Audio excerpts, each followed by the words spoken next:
Hello, everyone. Welcome to Friday, April 24th, 2026. You made it.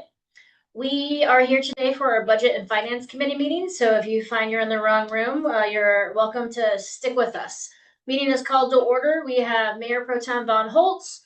We have Councilmember Jefferson, myself, Leah the Mayor, and Eileen.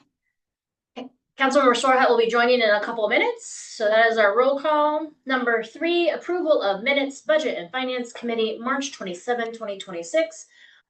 There are no adjustments. I would entertain a motion to approve as presented. I'll move to approve. I second.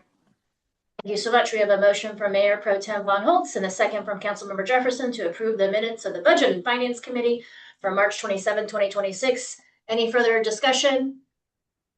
All those in favor, please say aye. Aye. Those opposed, same sign. The motion passes unanimously. Thank you so much. Item number 4. So we said 12:10 is the first interview? Yes. So we have to wait 9 minutes? No, I have a presentation for you Oh. in less than 9 minutes. No, it's perfect. Okay, so item number 4, 2026 Community Developed Block Grant Funding Interviews. Acting City Administrator Kelly Adams, what do you have for us today? Wonderful. So first I want to just peek at the list of attendees that we have on Zoom. So can we promote Sharif Hossein from Thurston County? If you go to the 3 tabs, promote to panelist. And if you are an attendee in the waiting room, please be sure to name yourself and include the name of your organization so that we know when to promote you as you come up on the schedule. Thank you so much for joining us today. So I just want to do a really quick run through of why we're here today. And so first I want to welcome our friends from Thurston County who work in the Public Health and Social Services Department, who are the administrators of our CDBG request for proposals. So if we have any technical questions about requirements or anything from the RFP or moving forward, we have Sharif with us to answer those technical questions. And I want to thank our staff who helped us get to this point. Brad, Sharon, and Charlene, you're the wind beneath my wings. Thank you very much. And so just as a quick background, as we discussed at the work session, Thurston County issues RFPs on behalf of Tumwater for the federal CDBG funds. Tumwater has historically and continues to prioritize services and affordable housing projects that benefit low and moderate income persons. And so in the past, as in this year, we are not considering applications for public facilities or economic development. That can change in the future. And the Zoom is catching up here, but my next slide is about process. And so just as a reminder, our selection of projects are a recommendation to the Thurston County Board of Health, the county commissioners. And so the city's decisions need to be made by late April. Here we are, so that we can help our friends at Thurston County be on time with the Housing and Urban Development Agency. So this is you are here in the schedule. So it's April 24th, and we're here to come to a recommendation so that we can take that to a council meeting on May 5th. And then council will take that recommendation. There will be a discussion, a consideration, and then hopefully that will be closed out and go to the county commissioners. And so today's interview schedule, the first section will be related to public service projects. And so there are 10-minute presentation and question and answer time slots. We also have a second section for capital projects, and we anticipate having a committee review and discussion at 1:50 p.m. Quick summary of the requests that we have received. So regarding public services, there are a total of 302,782, and that exceeds the maximum allowable of 136,666. And then for capital projects, we are at 598,476. Just to share with applicants before you are in the room and to share with the committee as a reminder, your evaluation criteria is threefold. The first is evaluating the conceptual soundness of the project, evaluating the financial feasibility of the project, and then what is the demonstrated ability for implementation of the project and compliance with CDBG program regulations. So transparency of what we are considering today. And with that, if our first interviewee is ready, we can begin. And I can also entertain any questions.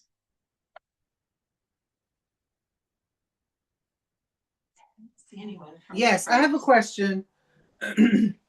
So, Councilmember. have these applicants been screened, or are we going through the process right now of determining who's going to get what funding?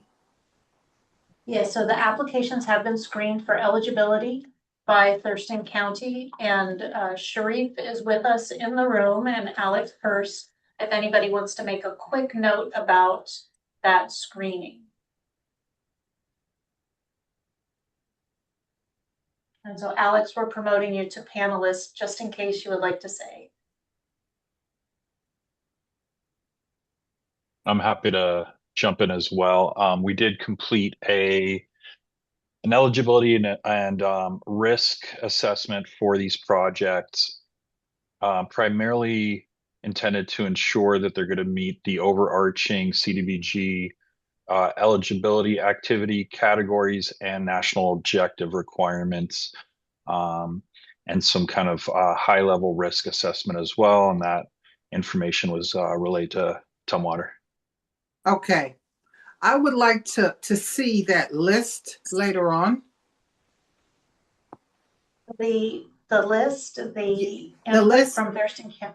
No, as of the ranking, if we have a ranking and the why.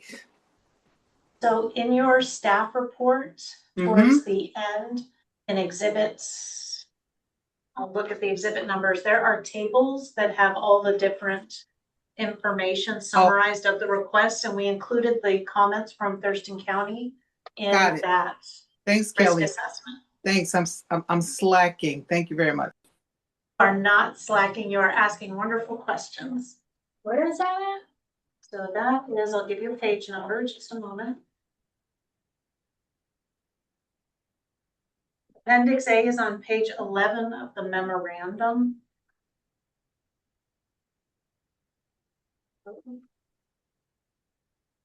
Oh, yes. It was a particularly long packet. So there's an Appendix A, which includes all the capital project applications, and Appendix B, which is the public service applications. So we don't have Boys and Girls Club here? Unless, I don't know who Rebecca H is here for.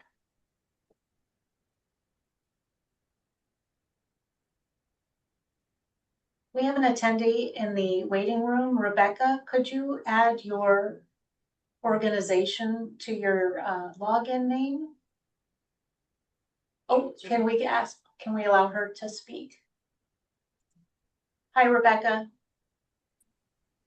Hi, I'm so sorry. I can't seem to edit my name. I've been attempting to, but I just can't seem to figure that out. I could sign out and do it on the Zoom app before I sign back into the meeting, but I'm with Senior No Services worries. for South Rebecca, Sound. if you could just let us know who you're with. Yes, I'm with Senior Services for South Sound, the Okay. home share program. We'll make a note of that. No need to rename yourself. Thank you.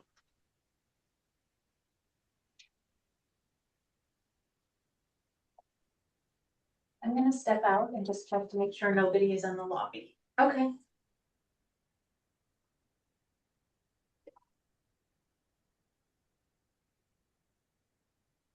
What is happening?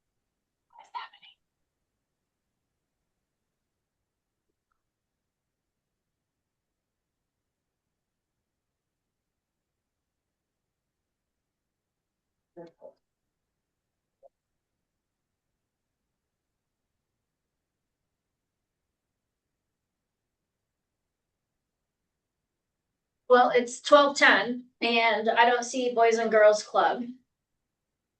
So my response is we move on to Community Action Council of Lewis Mason and Thurston counties. I see them here. Let's just continue to proceed and move forward. I am promoting Carrie to panelist, so give it just a minute. We're too late. Okay, Carrie is here. Hi, Carrie. And hello, other people in the room with you.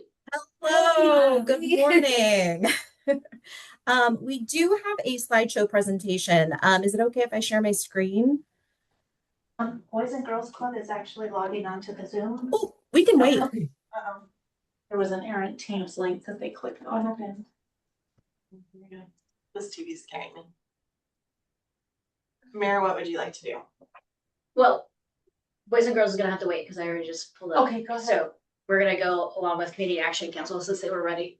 Okay. Are you able to share your screen? Let me play with the controls. Just a moment. Yes.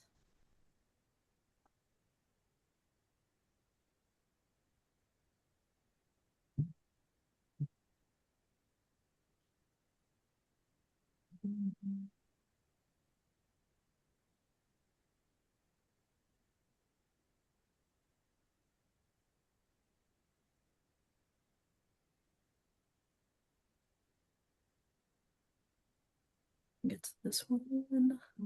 Can you see that? No. Okay. Oh, here we go. Click share. How about now? Yes. Okay. It's just not a presentation mode, but we see the slides. Okay. Presentation mode. There we go. Oh, let me go to the first slide. There you go. There you go. All right. Okay. Hang on. 10 Go minutes. back. Oops. There we go. All right. Unfortunately, my colleagues are blurred here. Hi. My name is Carrie Blackburn. I'm the housing program lead. I'm Shauna Mershon. I am the resource navigator. My name is Gracie Sudlar. I'm the residential coordinator. So we are a small part of the housing program of Community Action Council of Lewis Mason Thurston. We have applied for 30,000 of the CDBG grant, which is dedicated to the city of Tumwater this year. Let's see here. Oh, did we click back out of presentation mode? All right. So with these funds, we intend the overarching view of our housing program is to focus on prevention of homelessness and stabilization of households to promote long-term affordability of housing.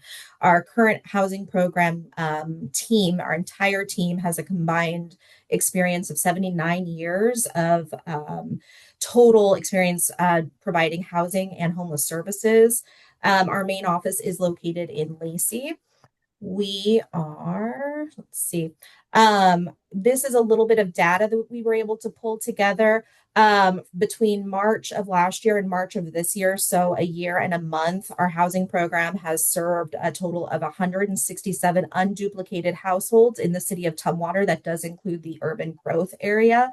That is both a combine of financial assistance and case management services. Not every household gets financial assistance. Some just get case management services. This data does include our Deschutes Cove subsidized housing apartment complex. That is a total of 44 units on Henderson Boulevard. Let's see. So we do address critical needs in our community.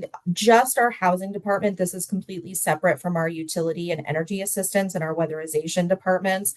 Our housing department has dedicated case management services where we provide emergency rental assistance, move-in assistance. We do a lot of landlord communication and advocacy. We have court accompaniment programs. We do a lot of matching funds and braiding of funds with other internal funding programs, as well as community partnerships. We try and stretch our funding as much as possible, which is what we intend to do with this funding as well. We provide a lot of stabilization and support. We try and prevent homelessness whenever possible. We work really well with other programs in the area to try and do wraparound services with a trauma responsive care and compassion. It is incredibly difficult once a family becomes homeless to try and rehouse them. It creates a lot of trauma in the community, trauma for the household members. It is easier to try and prevent homelessness than it is to try and rehouse a family. We focus on safety and long-term planning. We don't just focus on immediate short-term needs. We focus on long-term goal planning as well. We can provide for short-term immediate needs, but we also address more long-term stabilization and supports for a family. We also don't have a specific demographic that we serve. We have historically served seniors and folks with disabilities. We have broadened out. We're focusing more on prevention of homelessness, and we work well with other community partnerships where we, instead of just focusing on one specific demographic, we're focusing more on prevention services. So we serve youth, we serve households that include families, parents with minor children, and seniors as well. Let's see. For the budget, we are requesting $30,000. $25,000 will be in direct client assistance, meaning eviction prevention and move-in costs, deposit assistance, first month's rent, with $5,000 being held for administrative funding. We hope to serve a minimum of 25 City of Tumwater households through financial assistance and serve a minimum of 40 City of Tumwater households through intensive case management. And any questions? Councilmember Swarthout, Councilmember Jefferson, Eileen first, then Angela. Go ahead. What other agencies do you work with? Who are your partner agencies then? Yeah, absolutely. We partner really well with the local churches. Gracie, would you like to speak more about that? We currently work with actually hand in hand with the St. Vincent de Paul. We communicate on a daily basis to assist clientele that outreach the St. Vincent de Paul, and we provide resources, financial support, resources to housing, actually sometimes house them together with the church. And also we coordinate a clothing closet and food stability as well. Mm-hmm. Yeah.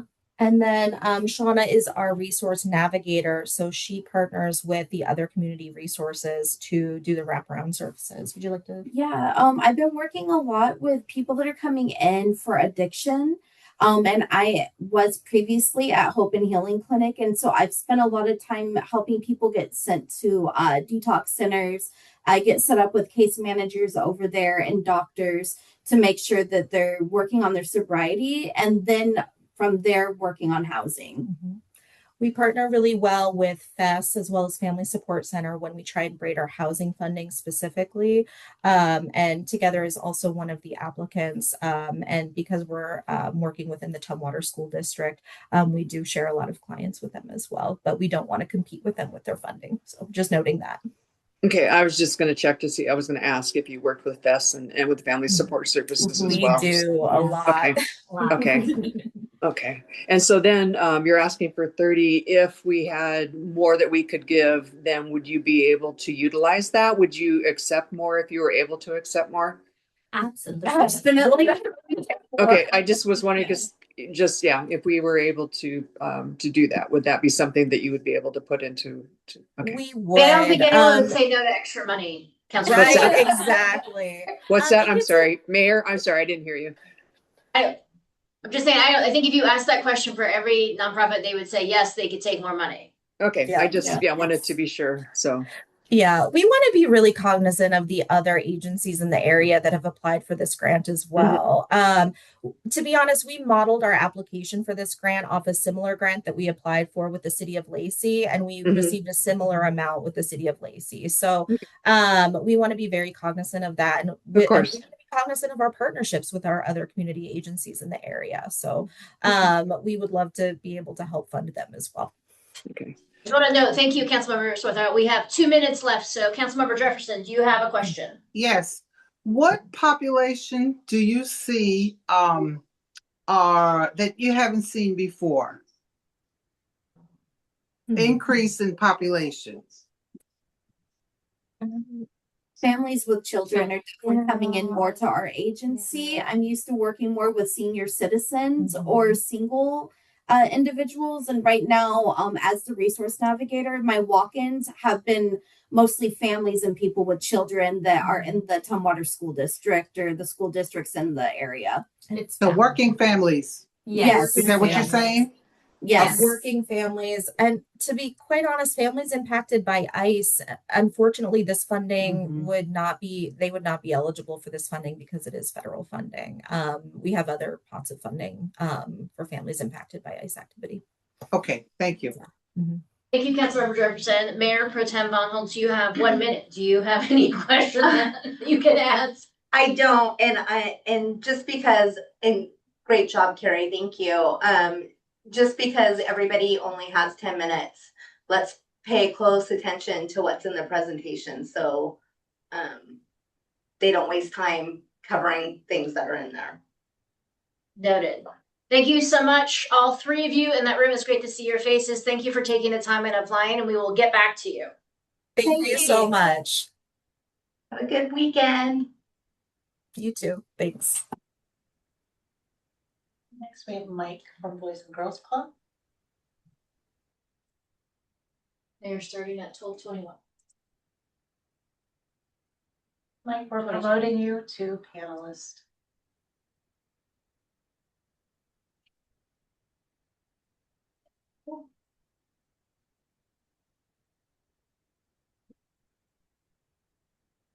Hi, Mike.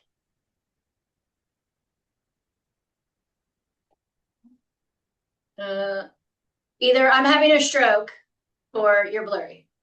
Her microphone is also not. And we can't hear you.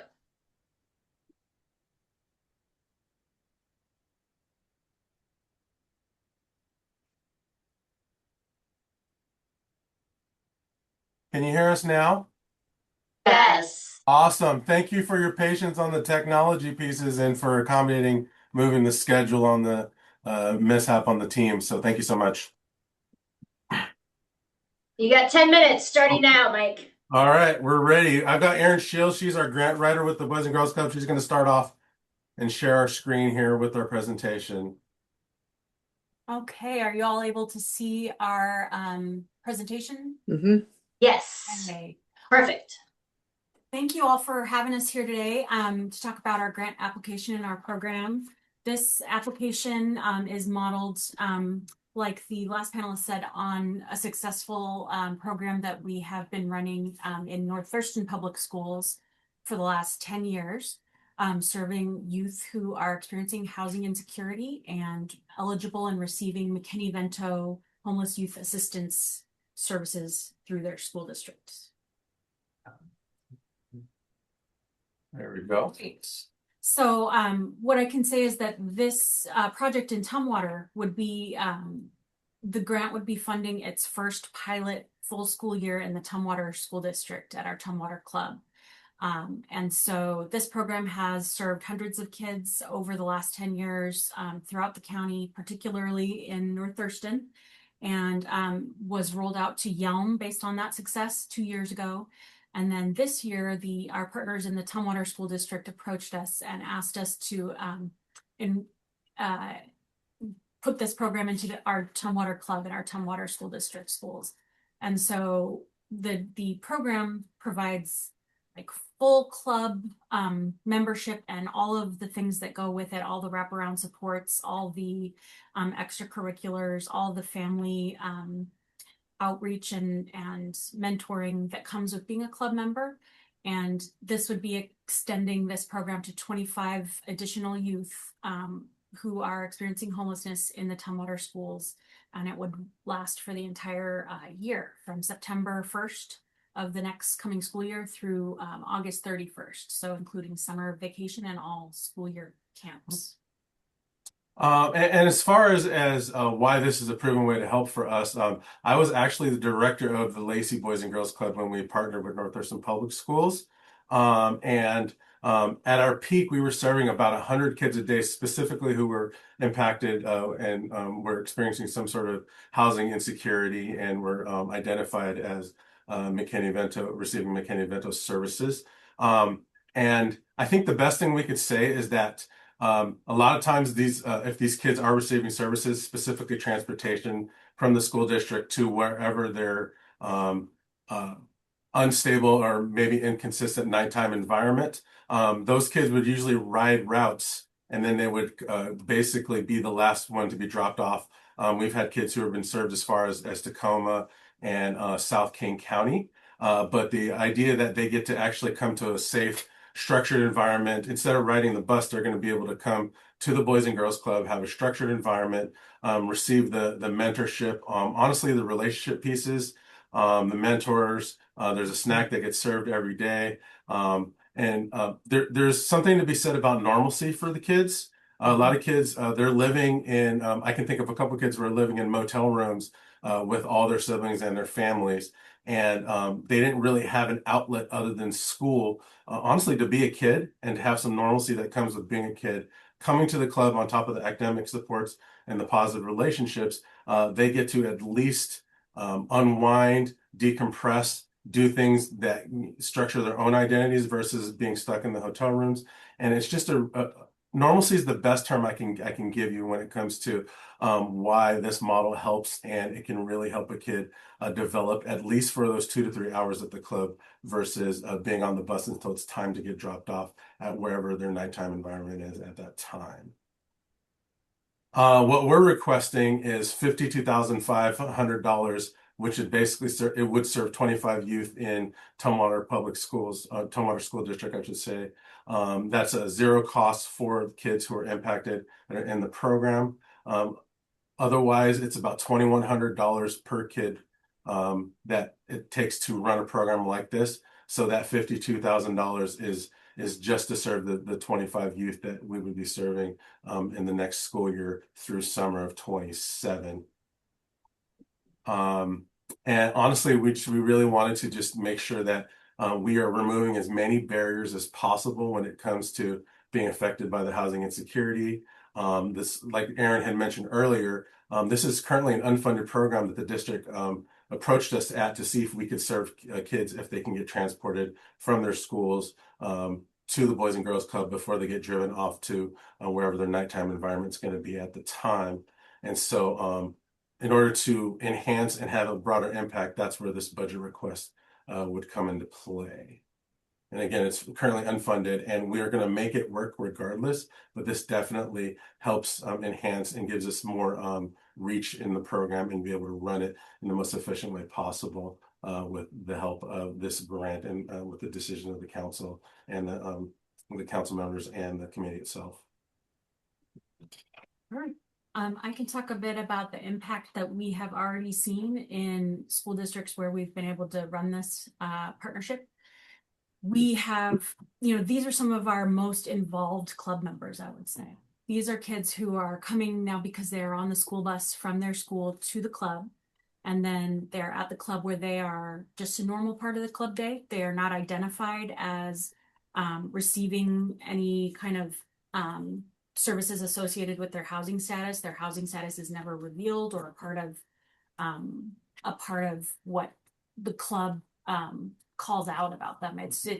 They're part of our entire program, just like all kids, and they come every day because this does offer the consistency of that everyday transportation. And so these kids are some of the ones that we end up having the most interaction with, and they are some of those that need it the most. And so we've seen kids, Mike can talk about here a story about some of the youth that we have served. Yeah, we absolutely, I can think of one kid in particular who was staying at a motel that his mom was working at, and there was 3 siblings plus himself, and they all had one hotel room. And they had to move to another hotel in Tacoma, we picked him up for a conference in that we're going to in California, and this is about 3 o'clock in the morning because we had an early flight. But the hotel that they were staying at, people were milling around as if it was like a dormitory. There was just a lot of unsavory characters that were there, and you could tell that all he wanted to do was escape and to do something with other kids and be around his peers. And I think that the biggest impact that you could see is the fact that the club was the normalcy and the stability that he got in his life.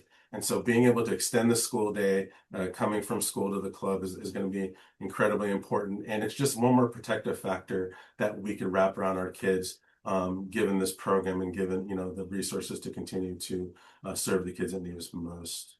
And which speaks to this last slide here is that we just know that the school time is a very structured environment, and then extending that school time with the wraparound services, with the relationships, supportive adults, academic supports is incredibly important and directly impacts the community and the city of Tumwater. So hence our ask to continue this program into the 26-27 school year. I will add too quickly, we've had parents each year that are able to continue working and trying to support their family and find that more stable housing because their children are in this program and they have a safe, stable place to be reliably after school and during school breaks when care is extremely expensive, during summer vacation, for example, or winter break. The club is there for them, and we open up for full days during those school breaks. So parents can maintain employment, and we've had parents and caregivers be able to, with our support in this program, get those jobs, secure housing, and then we're able to work with them to find furnishings and kitchenware and all the sort of things that they need to make that space work for their family. And for those that are in a motel room, we've done things like purchase them a mini fridge so that there was enough food in the room for the family while they're living in that space. So it comes with membership comes with just getting to know what each unique family's needs are and being able to being the place where they connect to resources where we can serve those needs. Our goal is to. I feel like we can listen to you for a lot more. You have used up your 10 minutes, so there's no time for questions for council. Thank you, Boys and Girls Club. We will get back with you. Thank you for your time today. Thank you for your time. Appreciate you. Next, we have Oli Maps. And Ty has been promoted. Thank you, Charlene. I don't know if there's anyone else.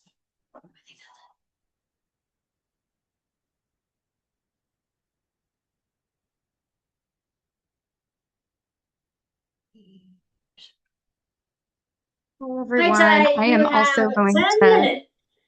go ahead and share my screen.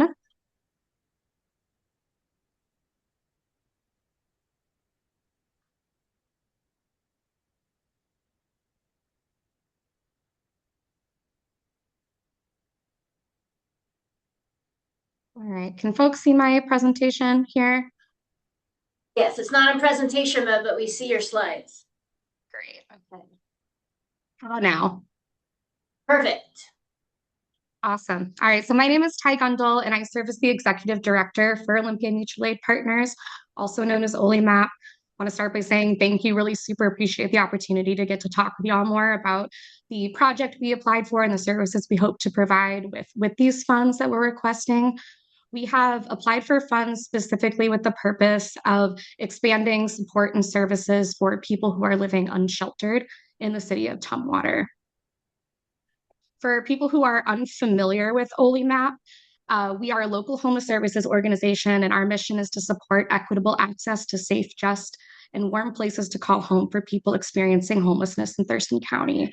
We provide a range of services for people experiencing homelessness, including outreach-based resource connection, case management, and both short and long-term shelter. And we have provided these services in Thurston County and have been really Thurston County's primary outreach services provider for the past 5 years. So the purpose of this project for us is to work to reduce the number of people experiencing unsheltered homelessness within Tumwater and also improve safety and health of those experiencing unsheltered homelessness in the city, which to us also means improving the health and safety for everyone within the city of Tumwater. And we aim to accomplish that by providing expanded support and services for people living unsheltered within the city. It's a little bit of a picture of the need. So the 2025 point in time count identified 389 people living outdoors in Thurston County. Research shows that people experiencing unsheltered homelessness experience worse health outcomes, both physical and mental, than housed individuals. And people experiencing unsheltered homelessness are often living in really unsafe and isolated locations with limited or really no access to basic and life-sustaining needs like shelter from the elements, clean water, dry clothing, warmth, etc. And lack of access to these basic resources greatly increases a person's risk of facing serious and often preventable negative health and safety outcomes like illness, infection, hypothermia, and even death. Lack of access to such resources also really increases a person's chances of engaging in risky behaviors like theft and sex work. And research shows that improved stability, safety, and access to basic resources really improves people's ability to access services needed to improve their health and safety and also to exit homelessness. So we know that there's not as many people living unsheltered in Tumwater as there are in some neighboring cities, but there absolutely are people living unsheltered within Tumwater. As an example, OLIMAP is currently providing services and support for a camp of 16 to 20 people located within Tumwater, which includes a family with children. And we have provided services at a limited level for people living in smaller groups outdoors throughout the city of Tumwater over the last 6 months. So what services will we be providing and expanding through this project? If we were awarded funds, we would be increasing the amount of outreach we are currently providing in Tumwater up to 2 to 3 times per week. During these outreach events, we would locate as many places as possible in the city of Tumwater where people are living unsheltered, create and maintain a log that identifies all the locations, how many people are there, who is there, etc. We would also be providing case management support, so helping people meet their needs and goals, getting connected to coordinated entry, housing, indoor shelter, medical and behavioral health services, substance use services, employment, etc., all with the ultimate goal of assisting people moving into housing or shelter. We would also be providing transportation for folks we're working with to their appointments, assist people with getting IDs and other identifying documents and housing application fees. One of the things we'd also like to provide through this is short-term hotel stays with case management for people wanting to access treatment services, who are in need of medical respite or awaiting connection to improved shelter housing options. We'd also be providing just some basic life-sustaining resources for people to help improve their safety outcomes while they're living outdoors. And we would also be providing cold and hazardous weather support, as well as garbage removal and services that help to prevent hazardous burning at camps. And of course, tracking all of this so that we can help document and show how this is working and the impacts of the services provided. The people who would be providing these services would be our existing staff who work through our shelter in place and outreach program. This team has a lot of experience providing these services, mostly in Olympia, but we are really wanting to expand these services more to Tumwater. These services would be able to be accessed by anyone experiencing unsheltered homelessness in Tumwater, single adults, couples, families with children, and minors who are 13 years of age or older.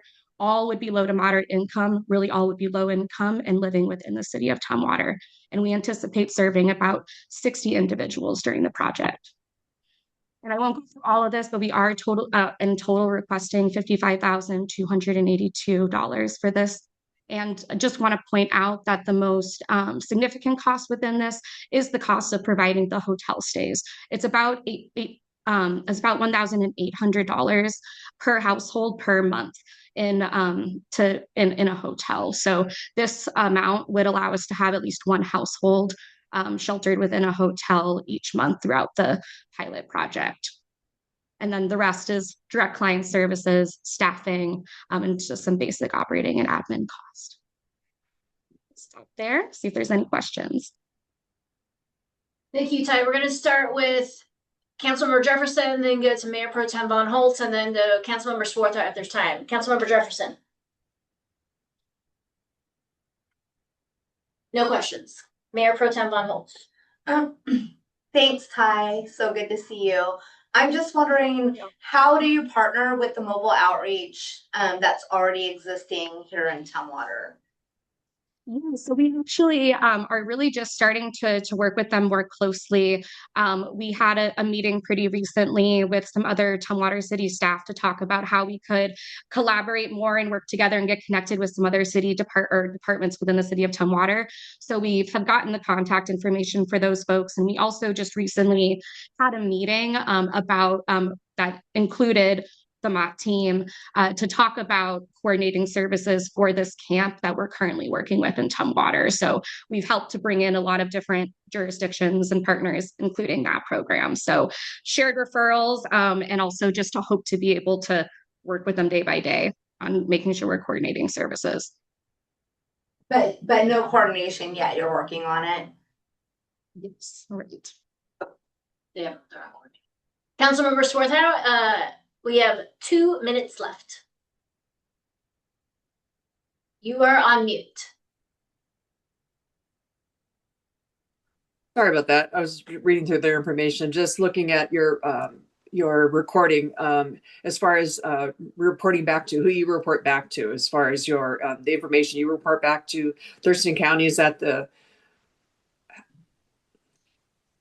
and you would report back to us? What is your reporting as far as this goes? Who are you responsible to reporting back to?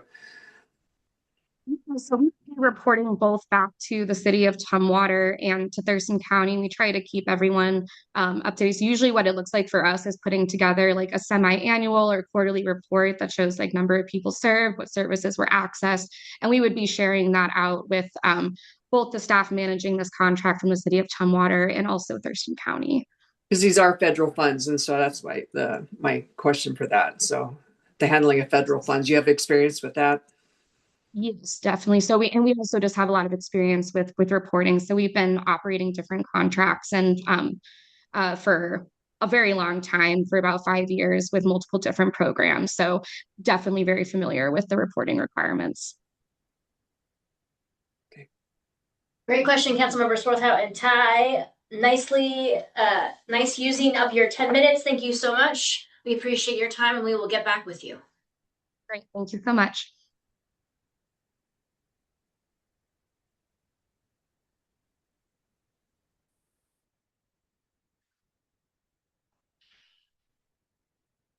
And Rebecca has been promoted. Thank you, Charlene. Hello. Rebecca! How are you guys doing? Thank you so much for having me today.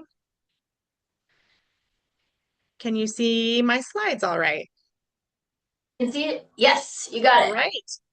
So, hello, I'm Rebecca Hutchinson. I'm the Home Share Program Manager with Senior Services for South Sound, and I'm here to tell you a little bit more about my program and answer any questions that you may have. So first, I'd like to just start out with a brief definition of what a home share is. So a home share is a living arrangement where a home provider offers accommodations to a home seeker in exchange for agreed upon level of support. Now that support can come in different forms and combinations based on what the provider is really looking for. So we may have one provider who's really struggling financially to make ends meet, and they're really just looking for that financial contribution to allow them to continue living in their homes independently. While we may have another provider who's actually needing more functional assistance than financial assistance. And so these providers are often willing to reduce or eliminate rent altogether in exchange for those service tasks to be completed. And so some of those service tasks that we see frequently are housework, meal prep, transportation, sometimes pet care, sometimes property maintenance. So you can see how these arrangements are all different and unique based on what the provider is looking for. Our onboarding process is the same for all clients that apply. We do a Washington State Patrol background check unless the client has lived outside of the state of Washington within the last 7 years, in which case we do a more broad national background check. We also check the sex offender registry, and we require 3 personal references. And during this onboarding process, we also spend a lot of time with our clients. So we do interviews over the phone, in person, and we complete home visits. And the reason that we do this is because the matchmaking piece is really the heart of the program. And so we're trying to really get to know our clients very well so that we're connecting people together that are not going to face a lot of conflict together, and will result in a living arrangement that has some longevity. We do ask that clients have the responsibility to really take the time to get to know each other. So we encourage that when we connect folks together, that they're meeting at least 3 separate times. We have worksheets that they can use to get to know each other and hopefully prevent any potential future conflict. And when a pair does decide to live together, the responsibility of home share staff does not end there. So we do check in periodically with matched pairs to see how things are going. If things are not going well, we offer a mediation service. And so all home share staff is trained through the Dispute Resolution Center in mediation. And we're really proud to be able to offer that service to our clients. I'm sure that I don't need to convince anybody in that room that we're facing a very terrible housing crisis that disproportionately impacts the seniors in our community. Home share is a really cost-effective way to address that housing crisis. Our program costs pennies on the dollar when it comes to capital. Capital takes millions of dollars and many years to build. And home share is in this very unique position where we have access to housing stock that's not on the market. And we can fill those empty bedrooms with people who are seeking safe and affordable housing today. The average home share rent in 2025 was only $583 per month. And if you compare that to the overall average monthly rent in Thurston County last year, that was $1,653 a month. It is just a small portion and the most cost-effective housing arrangement in Thurston County. I also want to note that even though it says that the average Social Security check in 2025 was right under $2,000, the vast majority of seniors and older adults that I work with are far under that, closer to half. It's very, very difficult to secure for safe housing with that kind of fixed income. I just wanted to quickly go over the PIT data from 2024 that showed that just under 15% of our homeless population was 55 plus, 17.5 was 45 to 54. Seniors are the fastest growing segment of the homeless population. They are absolutely overrepresented in the homeless response system. They're often living on fixed incomes, and I talk with seniors every day that are being priced out of their apartments. And this was really interesting too, that 78% of non-institutionalized seniors in our community own their own homes, but they often require financial or functional support to maintain them, like we spoke about earlier. Home share offers a really innovative, unique, and mutually beneficial solution. We have this great opportunity where we can not only raise people out of homelessness by connecting them with our providers, but we also are able to help our providers continue to age in place and live independently in their homes for as long as possible. I do want to just kind of leave it there because I want to leave time for questions. But thank you so much for the opportunity to speak with you today. And I'm really hopeful that you will show your support to our program so that we can keep operating home share in Thurston County. Well said, Rebecca. We're going to start with Mayor Pro Tem Von Holtz. Do you have any questions? I do. Thank you, Rebecca. I love how you're doing the background checks and everything to make sure that clients are safe. Do you also work with DSHS, Aging and Long-Term Support, or the Department of Health, where they have a list of past providers who are no longer able to work with elderly? So we do have we actually have a contractual agreement with the Area Agency on Aging, but that's senior services as a whole, not home share specifically. And so, no, I haven't accessed a list of providers, but we do follow the Washington Administrative Code of Disqualifying Crimes. So any crime that's on that list that shows up in our background checks, that applicant would unfortunately be automatically disqualified from our program. There's another list of like people who maybe worked as health attendants in nursing homes or where they had access to vulnerable adults. And so I think that's what I was asking is if you work with them to access that list. Sometimes it's not on the state patrol list. It's just something that employers, I mean, it all should be coordinated, but sometimes it's not. Are these folks who have had substantiated findings with Adult Protective Services? Sometimes, and sometimes with the Department of Health. Yeah. I'll look into that further. I have not heard of that before. Yeah. Mayor Pro Tem Von Holtz will follow up with you, Rebecca, because I want to make sure time that if Councilmember Swarthout, do you have any questions? I was just looking at the number of, I just remember when you first started this and it seemed, such a new concept. And then I was just looking at the numbers that you've been able to serve now because it's grown since you first started. And so are you, pleased with the success that you are now and then, where you hope Yeah. So yes, we are pleased with the success that we've had. Our program has grown and it continues to grow. I would love to have more seeker options. Honestly, we've been very, very surprised, happily surprised by the amount of providers that are applying to our program and willing to share their space. But because they're looking for someone so specific, we would love to recruit quite a few more seekers. Okay. Thank you. Thank you, Councilmember Swarthout. Councilmember Jefferson, do you have any question, comment in the 2 minutes left? Yes.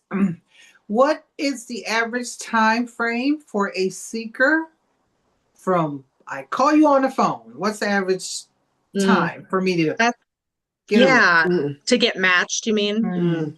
Yeah, that's a really common question in our program. And unfortunately, we don't have a concrete answer for that. Because we match people based solely on compatibility and who we think is going to do really well and have a long living arrangement together. Sometimes we're able to match someone right away, and other times people wait on our list for months. We also cannot guarantee that a match will be made because we always have many less providers than seekers.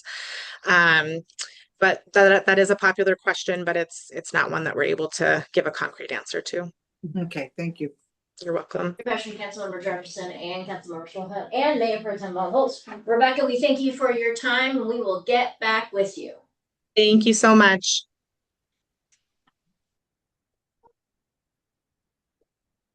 All right, Amanda is promoted.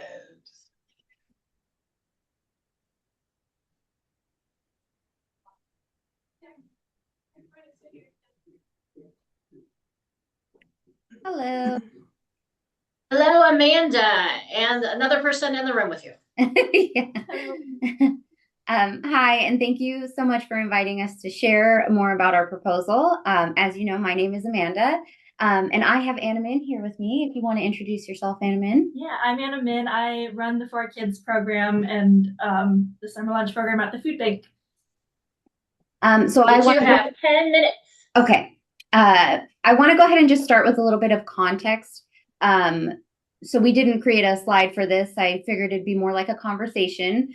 Every Friday, we have hundreds of elementary kiddos in Tumwater that leave school with their bellies full, but many of them don't know where their next meal is going to come from until Monday morning. And so this is a very real situation. In Tumwater, nearly 1/3 of students qualify for free and reduced price meals, according to OSPI. Regional data from Feeding America also shows that nearly 1 in 6 children in our area live in food insecure households. And we also know that children experiencing food insecurity are more likely to struggle with concentration, face increased behavioral issues, and then ultimately fall behind academically. So while school meals provide critical support during the week, weekends are the gap, and it can often leave children without reliable access to food for 2 whole days. So that's where the 4Kids Backpack program comes in. Anna Manner's going to share just a little bit about what the program does, what goes into creating the bags, and serving the kids in Tumwater. So the 4Kids program, as Amanda said, is the weekend backpack program. It is definitely a community effort. We source most of our food, about 80% of the food, from donations, whether that's food drives or donations from stores or fundraisers. 80% of the food for the 4Kids program comes through donations.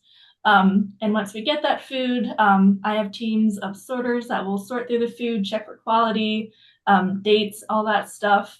And then I have about 3 to 4 groups of volunteers come in on average each week to build 10 pallets, because that's how much we're sending out each week to all of the elementary schools in the area. And so it's a lot of volunteers to build all of those bags. I also have a large team of drivers that will deliver the bags to the schools. For Tumwater in particular, I have 2 volunteers, one of them who's pushing 90, and his kids went through the Tumwater schools, and they are delivering to each of the Tumwater schools, which is about 300 bags. Yeah, and then outside of that 80% of donations, we purchase 20% of the food. And that's through generous donations from community members or grants that are recognizing the importance of investing in community members. And so just to kind of provide a bigger picture of that, our program serves Thurston, all the schools districts in Thurston County, 4 school districts, and how many schools is that? 37 total schools. 37 total schools. And about 1/4 of the students that we serve are in the Tumwater School District, so quite a big number. And as I mentioned, nearly 30% of students in that district, in Tumwater District, qualify for free and reduced meals. And the majority of our 4Kids bags are going to the students who are enrolled in free and reduced meals. However, if a school counselor suggests a student to the program, we do not create any barriers by asking questions or having any qualifiers. We just provide the food. We also know that 1 in 6 children are experiencing food insecurity, and food insecurity looks different for different folks, and it's often different than what we think. So it can mean a family that has enough groceries one week, but is only one unexpected expense away from having to choose between food and other needs. I always use an example of needing to replace tires. It's a real thing. It's also like $1,000 for people. And so that kind of burden on a family is, do I get tires? Do I feed my family? This isn't a small or a temporary issue. It's persistent, and it directly affects the academic success, health, and long-term outcomes for students. And what we're asking for is funding to both sustain the program, but we are also looking to do some very much needed expansions for these bags. We're not starting from scratch with any of this. We've been doing this work for quite some time. But with this funding, we are proposing that we do a key improvement of transitioning from a 2-bag rotation to a 3-bag rotation. And Anna Min is going to talk a little bit about what that change looks like for students. So currently we provide in each bag, we provide 2 oatmeal, 2 fruit cups, 2 to 3 snacks, and then 2 meals. And the meals is what is alternating each week. One week it'll be ramen and soup. Another week it'll be mac and cheese and tuna. I did a survey a couple of years ago, and one of the pieces of feedback that I received from families was that they wanted more variety. So we're in the process of incorporating the 3rd bag, which will be rice and beans. Yeah, so this will increase the food variety by up to 50% for the kids. It reduces meal fatigue for kiddos, and it improves the overall nutrition of what we can provide. And most importantly, it incorporates culturally relevant food that reflects the diverse families that we serve in Tumwater. It also is just an expansion that strengthens equity in a very real way. We are choosing culturally relevant foods, but what that means could be specific food items. It could be food brands that the kids are comfortable seeing and they're used to seeing at home and in public spaces that they go to. There's no complicated enrollment process, no requirements. We work directly with the schools and the staff to identify the needs and ensure the kids are supported without any stigma. So just to break down the budget a little bit, for $68.75 per year, that'll serve a child for the whole year. And so that'll provide weekend backpacks through the school year. And we are requesting $40,000 to support the expansion of this.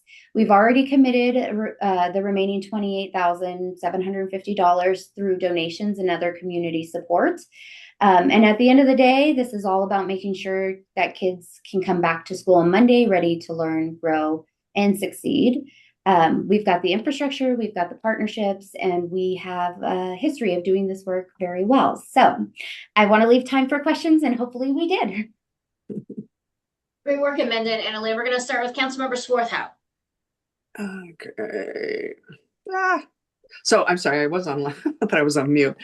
So they go, you have someone that absolutely delivers them to the schools then, drops them off at each of the schools. Is that where they go? Okay, on Fridays? Okay, just wanting to pick them up at the Tumwater site and then drop them off at schools. Yeah, so they come from our warehouse. The bags are built here, and then a driver from here will deliver them to each of the schools.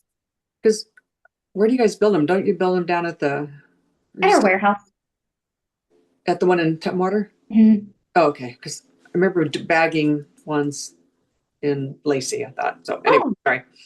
I used to, and then I was hired and got moved. Any questions? Okay, sorry. Go ahead. Next one. Yes. My question is, what are you seeing? Do you see an immediate, that's a stupid question, with budget cuts, what are you looking like on the ground? Well, we do source some of the 4Kids food from our federal foods, and we're seeing about a 20% cut from the federal foods that we receive, which doesn't sound like, it sounds like a lot, but it is even more in some ways because it's about $1 million worth of food for us, which is a big deal. And the 4Kids program is one that, we wholeheartedly believe, but it's completely unfunded. So, yeah. So it's, yes. Great question. Right. So this food is really for the family sometimes, not just. Oh, yeah. Because they're probably feeding the family with their, Absolutely. Yeah. So it's definitely needed. All right. Thank you, Amanda. Mm-hmm. Thank you, Amanda, Annalyn. Perfect timing. Thank you, Councilmember Swarthout and Jefferson, for your questions. Mayor Pro Tem does not have any questions, so we will be getting back to you. Thank you so much. Thank you so much for your time. Do you recognize any of these people being from Together? No. Oh, Diana Perez. Diana, are you from Together? Yes. Can you hear me? Okay. Let me promote you. Give me just one moment. Thank you.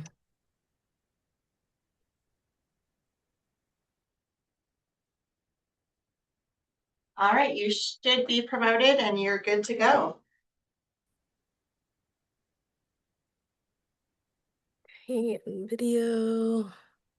Hi, everybody. Good afternoon. Hi. Hello, hello. Let me put my presentation and share my screen. Present. Does that look good on your end? Maybe? No. We do not see anything. Your screen is sharing. There we go. Sorry. Wow. Did that work? For being in tune. Yes. Okay. Got it. Awesome. Well, hello, everybody. My name is Diana Perez. I'm not sure if I've met most of you, but I am the Community Schools Program Director as of a year ago almost. So I'm really excited to be here and talk to you about this great program. And yeah, I'll just get started because I do got a lot to talk about. So as some of you know, Community Schools is a strategy and a program, a model that really transforms schools into a place where educators, families, students are a part of the efforts to strengthen student learning and healthy development. And we really strive and are really proud of the fact that our model works super closely with community partners within the schools and outside of schools. So getting to see the Boys and Girls Club and Anna Min at the food bank, it's just really great to see them because we do work really closely with them. For a little bit of history, our program has been in partnership with Tumwater School District for 12 years now. Our budget continues to grow yearly. As you can see, it started off in the 100,000s and now we're getting close to the 700,000. And the school district does contribute in some way. As of last year, it was a 45% of our total budget, and Together does work really hard to make sure that we're raising the other portion of our program. A little bit of data from this school year. So we are on track to meeting our annual 300 student goal of supporting them through our program. I did want to highlight that out of those students, 163 of them are receiving case management services either in tier 1 or tier 3 level. And I will talk a little bit more about that tiered system in a bit. And so it does require a lot of our case managers to have that one-on-one support and relationship with the students. We are on track to spending the $110,000 of client assistance that we do on a yearly basis to support families and students remain stably housed, keep the lights on, have food on their table, make sure they have a safe vehicle to drive to work and to school, and all the things that they need to thrive in our community and in education. I also wanted to talk about a little bit our partnership with the food bank. We are actually planning our year 2 partnership with the food bank to do summer lunches at Alpine Village Apartments. We've recognized that there is resources and food programs in the summertime available on one side of Tumwater, but not on the other side. And so we are working to expand that, but we have found that Alpine Village is a centralized place where we are seeing a lot of families and of our students that live there or are nearby there.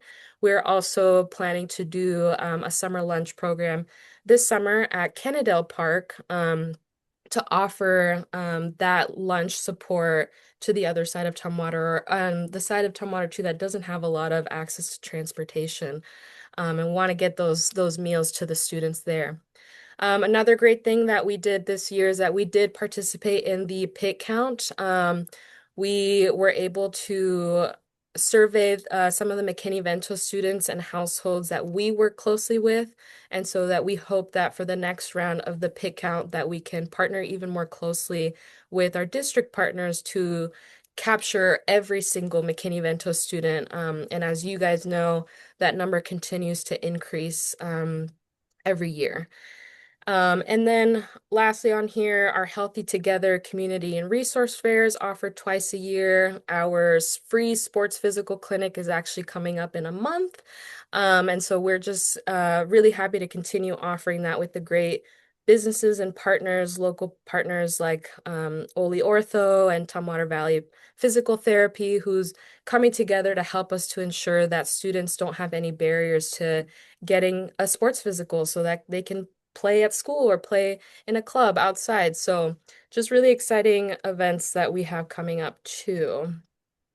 I wanted to kind of give you a snapshot of our resource center and the traffic that we get in our resource centers at the schools. This is just from September to February, but we're counting how many instances students and families are coming in to utilize the resource center.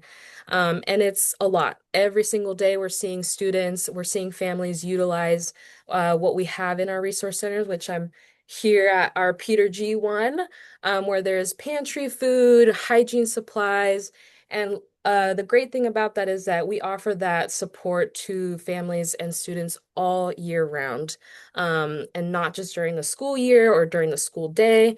So just kind of giving you a snapshot that this resource center really has been a vital place for students to gain the things that they need, but also they have been able to identify that this space, the resource center, is a safe space for them to feel like they have a sense of belonging in their school, that they're able to make friends, and also have access to a mentor or a safe adult that's going to help them, address barriers that are affecting their academics and also beyond that too. Um, I wanted to give a snapshot of where we've been at in the past couple years and where we're going to be for next year, as a lot of us are facing with budget cuts. We are also facing that as well. And so we are not necessarily downsizing, but we are trying to be more strategic with our case management services and really focus on the most vulnerable students and families that we are seeing. And so next school year, we will be at all secondary level schools, and we will continue to offer limited services to all elementary schools. Every single school in Tumwater is eligible for our client assistance funding related to rental, move-in cost, eviction prevention, utility support. But when it comes to our tier 3 and tier 2 services, which I'll talk about in the next slide, we're really only focusing that on the secondary level. And with a good purpose, though, because we want to make sure that kids are graduating, kids have a successful plan afterwards, and that they feel safe and supported for post-graduation. So similar to the multi-tiered student support system, we've created or just kind of strengthen our tiered system as well. So as you can see, tier 1 is just what we offer to the entire school. Resource center and just general resource connection. Tier 2 is the group level where we get every once in a while we get a family, but they only reach out maybe during holidays support. We also listed the summer lunch programs that we are working on with the Thurston County Food Bank, as well as All Kids Win with the weekend food bags, where we are going out to the students and the families and delivering that to them to ensure that there's no barrier to access to that. And tier 3 is the level that we really, really see students needing day to day, and families as well. And to categorize just like the biggest things that we do is housing and basic needs, academic support, and health and wellness.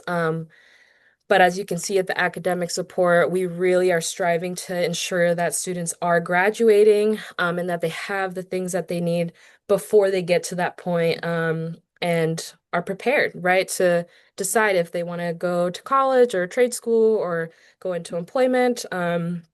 So that'll really help us be able to distinguish them a little bit more.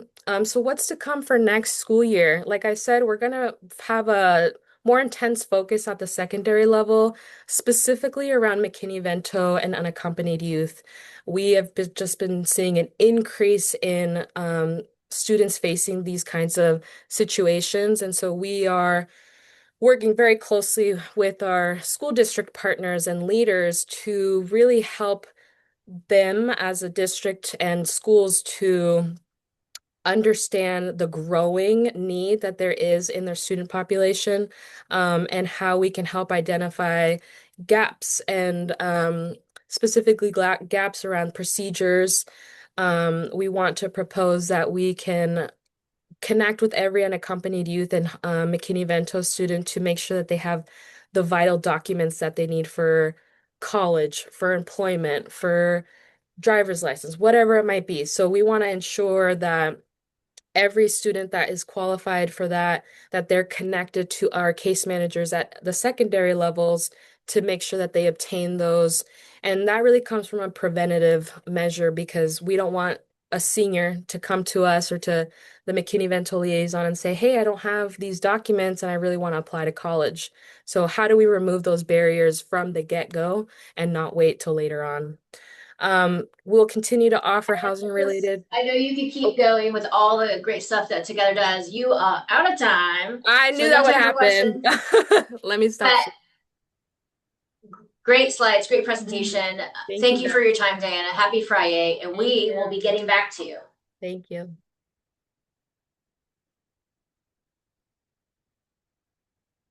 Okay, and I don't.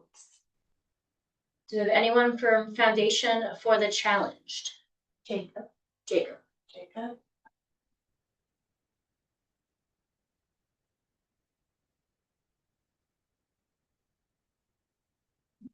Jacob should be. I guess I need to unmute and show my Jacob. video. There I am. Hello, everyone. Good afternoon. Happy Friday. I am going to attempt to share my screen here. And we will do this, share, and I should be able to do that. Is that coming through okay? Yes, thank you. Awesome. Thank you so much. Good afternoon, everyone. Thank you, committee and council members, for the opportunity to present this project, FFC Homes 15 in Tumwater. My name is Jacob Polowitz. I'm one of the lead developers for Options for Supported Housing, also known as Foundation for the Challenge.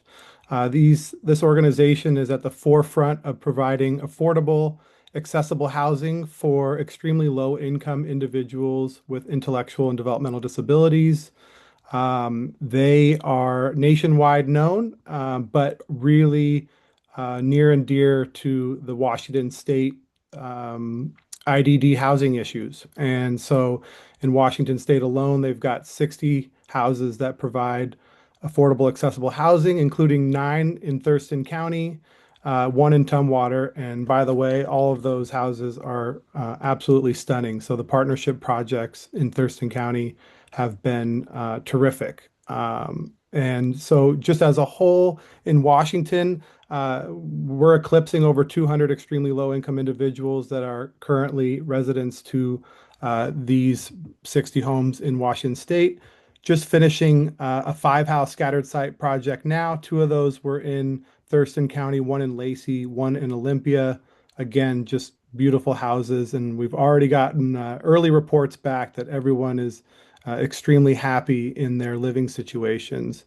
Just to talk a little bit about the issues of trying to meet the need with the gap currently in the state of Washington. This is a needs assessment that came out a couple of years ago, but you can see 37,000 estimated in Washington adults with IDD that are facing a housing risk, despite great organizations like Options and others. That gap is widening with each year. And so projects like these and partnering up with local funders and state funders as yourselves has really helped. And so we're just trying to continue the mission to try to narrow the gap that seems to be widening with each and every year. So just a little bit about this project. So, it's a $100,000 request from the city of Tumwater. One of the key pieces that we really like to emphasize is the ability to leverage this award into the Housing Trust Fund September round. And so by committing $100,000 from the city of Tumwater, Options can then go into the State Housing Trust Fund and bring in an additional $975,000 to Tumwater. So with that leverage, this money then goes into Tumwater versus maybe another city or county where there's also a need. So really like that over 9-to-1 leverage ratio that we can bring into the city of Tumwater. The plan is to to acquire and develop 1 3-bedroom single family home. You can see a look on this page of sort of what the model looks like. That house with the ramp at the front is actually in Olympia. And these are what the bathrooms look like, and full accessibility level entry or ramping, roll-in showers, modifications for these individuals. Just to talk a little bit more about what this award does. It allows individuals to have the affordability and accessibility to age in place. The 40-year commitment that Options makes to maintain the affordability, along with the accessibility, allows individuals at any point and phase of their life to be able to enjoy this home at a rate they can afford. Many of the individuals who move into these homes are receiving the minimum Social Security allowance. That might be $1,000, but they can with the $200 to maybe $250 in rent, they can now use the money left over to spend in the community of Tumwater, Thurston County, because they'll only have to pay 30% of their monthly income. The commitment, a lot of folks like to ask, who are the partners on this project? How do we know that this project is going to make it through the Housing Trust Fund? You need a letter of support from DSHS, DDCS, that's the Developmental Disabilities Community Services. They've already provided that. They've partnered on all the projects that Options has put together. And also joining this project is Kukua Services. They're a longstanding nonprofit service provider in Thurston County. They've partnered on several houses with Options, and they would be again here as well. So a great project opportunity. We really appreciate the city of Tumwater giving us the opportunity to present and to hopefully put together a great project for everyone. Thank you. Thank you, Jacob. We're going to start with Councilmember Jefferson. Do you have a question for Jacob? Yes, Jacob. So it looks like this is for an individual house. Is it shared housing or? I would say the best way to think about it is like a standard rental. So you're going to have 3 individuals who all have their own lease agreements, who have their own private rooms within the house. You could imagine 3 college roommates living in a house together. But then there will be 24/7 awake night staff. They don't have any ownership or rental piece to that part of the house. It is the tenants' houses as they live in it. Okay, thanks. So it's shared housing for 3 individuals. Thanks. Correct. Mayor Pro Tem Von Holtz. Thanks, Jacob. So I'm just wondering how many of these individuals are receiving like individual funding waivers through DSHS? Are all of them, or do they not receive funding? Is this a different type of?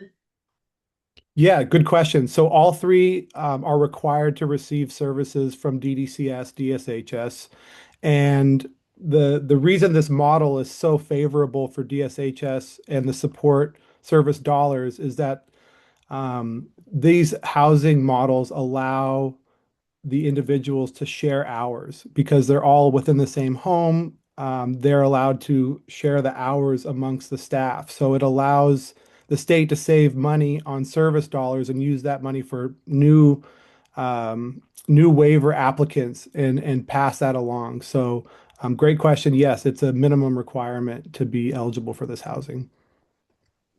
And then does DSHS fund any other part? Like, does your organization get anything from DSHS for offering this housing?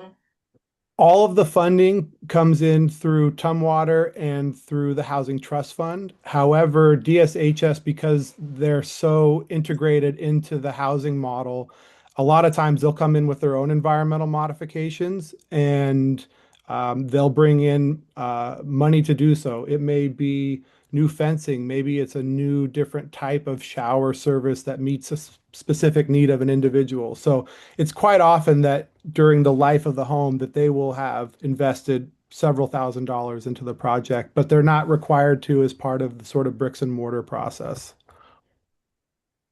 Thank you. Great question. Councilmember Swarthout. I believe this is the first time we've had an application from your group. This is the first time you've applied to Tumwater? You know, I don't know the answer prior to my time, but Thurston County is very familiar with us and some of the other part, Lacey, for example, I think that was their year last year or the year before. We do have one house in Tumwater. I'd have to go back and look to see if the city was in fact one of the primary funders on that. Okay. And then you don't, right now you don't have a shovel-ready project. You'll be working to identify one?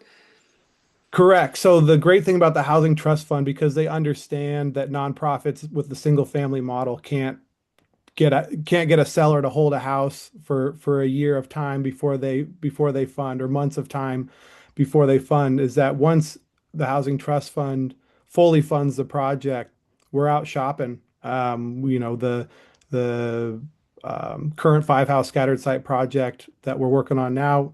The award was announced in late January. Our project manager was early February. We got almost all 5 houses under contract, and we're just in the fourth week of April. So that you can expect that timeline to be pretty consistent. Okay, thank you. Sure. Perfect timing, Jacob. Awesome. Thank you so much, everyone. Thank you, Jacob. We'll get back with you. Great. Thanks.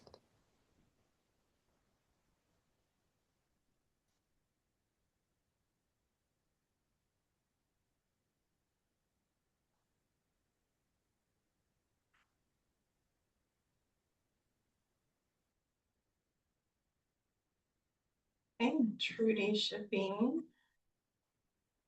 Thank you, Charlene. Hello, Trudy. Hello, Mayor. How are you today? I woke up today, Trudy. That's good. Yeah, it's always a good day when you wake up and get out of bed. Good afternoon. Thank you for having me here today. Can you all see my screen? Yes. Awesome. Worked on the first try. I'm always happy when that happens. So, good afternoon, Mayor Delhoff and council members. Thank you for the opportunity to present today. My name is Trudy Sukup, and I'm here on behalf of Homes First. We're a Thurston County nonprofit, and we've been acquiring and rehabilitating and preserving affordable rental housing for low and very low income residents since 1990. This is our 36th anniversary this year. We just had our anniversary on April 16th. Today we own and manage 179 rental units across 70 properties, housing almost 300 of our neighbors in Thurston County. And we actually have a couple of units in Mason County too, but the majority of our units are in Thurston County. Today we are requesting $198,476 in CDBG funds to help us purchase a 3-bedroom home in Tumwater that will provide safe, stable, and affordable housing specifically for survivors of domestic violence. As you know, and you've heard from every other housing provider who's presented today, the need is urgent and well documented. Between 22% and 57% of homeless women report that domestic violence was the direct cause of their homelessness. Abusers routinely sabotage their victims' credit, their employment, their rental histories, and make it extraordinarily difficult for survivors to find housing on their own. So 80% of survivors enter shelter, finding affordable housing as their top unmet need. Safe housing is not just a recovery tool for many survivors and their children, it's a matter of life and death. So Homes First currently operates 2 homes for domestic violence survivors, and this would be our 3rd home. This CDBG request supplements funding already awarded through Thurston County and the Washington State Housing Trust Fund. However, rising home prices have kind of priced us out of being able to buy a home, even with those other funds that have already been established. We're seeing houses now at $550,000 just for a 3-bedroom home in the Olympia Lacey Tumwater metro area in 2026. And they've created a gap that we just can't fill. The properties that we're looking at, specifically, we want to find a home in Tumwater. It's a lovely community. It's a great place to be. Our other homes that are in Tumwater, our tenants that are there love being in Tumwater. And it's a great place to bring up their families. So it provides access to public transportation, grocery stores, and great healthcare. The home will serve an estimated household of 8 to 10 individuals, depending on the size of the family. And over time, a lifespan of 25 years, the long-term cost per person is just about $2,228 if you want to get really specific. Homes First has a proven track record of completing projects on time and on budget. We will begin identifying suitable properties within 60 to 90 days before funding is released, work with our local realtor to conduct full due diligence, and have the home occupied within 1 year of funding availability. Our most recent audit resulted in 0 findings, and we have successfully managed all prior CDBG investments with full compliance. We're not asking Tumwater to take a chance on untested model. We've been doing this, like I said, for 36 years. We're asking you to join us in turning funding into real homes for real people in our community. And we believe that every survivor deserves a safe place to rebuild. And with your support, we can provide exactly that. And I'd be happy to answer any questions you might have. Thank you, Trudy. We're going to start with Mayor Pro Tem Von Holtz. I do not have any questions other than I feel your pain. I was looking at homes my son is interested in. It's just like, it's really hard to find something affordable for a young family or for families trying to get back on their feet. So Yeah. Councilmember Swarthout. Okay, at risk of being made fun of, if we it's an oddly specific amount that you're asking for, and if we were able to give you more, would you accept more?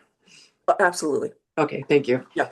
Anytime, so we actually have funding for 3 homes for survivors of domestic violence. And so if we had a little bit more from you, then we could move some of our other funding into one of the other purchases that we're doing. So we put more into buying a home in Tumwater and then move some of the money into another place. But yeah. Thank you. Yeah. Councilmember Jefferson. Yes. Where does your funding come from? Is it federal governments, grants from local governments? Yeah, that's a great question. For the purchases of our homes, it's public funding.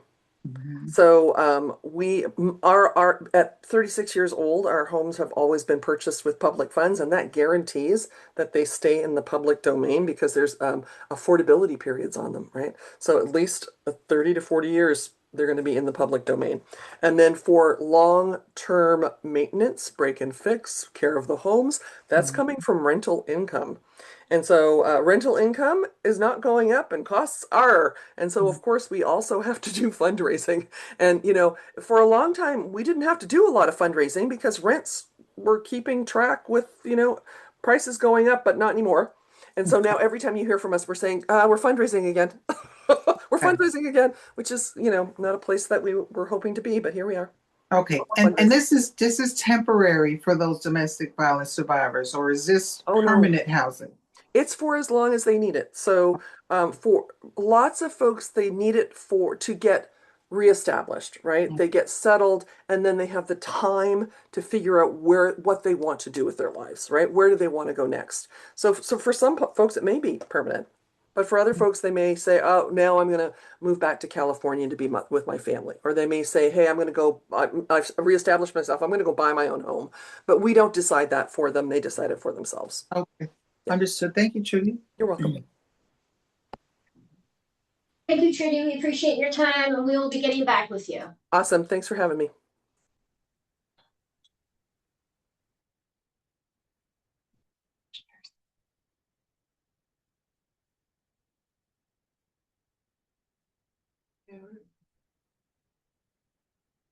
Rebuilding together.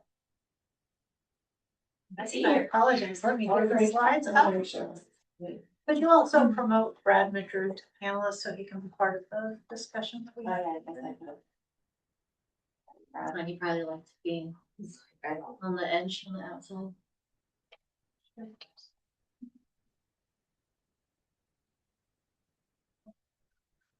My presentation.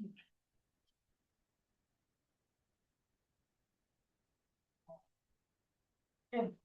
All right. Welcome, Pete Komet. Hi. Well, thank you. Been an interesting day. I don't envy you in your decision. Again, I'm Pete Komet. I'm here as a board member and one of the skilled volunteers at Volunteers for Rebuilding Together Thurston County. We repair homes to try and keep people in their homes. But we do a lot more than that. We try to pull community groups in to build community and also, of course, improve our neighborhoods and keep the houses in decent condition. But in the process of doing the work that we do, let's see, how do I advance this? You just did it. We did it. Okay. What I find when we go into a home, a lot of what we're doing also is sometimes we're the only adult contact that some of these folks have. And so a lot of it is just lifting their spirits, removing some stress, helping them live with dignity. It's a pretty interesting process as you spend sometimes several weeks or months in a house, just getting to know these folks and learn more about their lives, all of which are very challenging. I skipped here. So we're about 20 years old now, over 20 years old. It's a local nonprofit. We do a lot of work with volunteers. We do now have a couple of part-time staff that also do some of the work, especially some of the specialty work like plumbing. But more and more we're seeing big stuff like roofs, people needing roofs. And without a roof, when roofs fail, the house starts to fall apart. Right. The electrical system doesn't work. Floors start to cave in. It can really be bad. So, and a roof is not cheap. You can easily spend 20 grand or more on a roof. Yeah, so we're hiring contractors to do that work because we can't do that with volunteers. The typical client we have still is really the single woman, usually in her late 60s, in a manufactured home that was built or assembled 30, 40, 50 years ago. It's falling apart around her. Lots of deferred maintenance. She's on Social Security, low level of Social Security, I might add, and the rents for these lots are just going through the roof as investment companies buy up these lots. Many of them have a disability. They don't have a lot of family nearby. Some are veterans. It's a challenge. I mean, if the hot water heater breaks, they go without hot water until they find out, right? So it's really been a challenging. There's a lot of folks living on the edge, as I say, out there, and when something breaks, they just don't have the money to fix it. So when they find us, they're just, really grateful. So the kinds of things we do are certainly accessibility is a big thing, wheelchair ramps, higher profile toilets, trying to make the bathtub accessible. One option here is just cutting a slot in the tub instead of replacing the whole thing. So we've done that in a number of houses, grab bars, safety things, handrails, electrical repairs.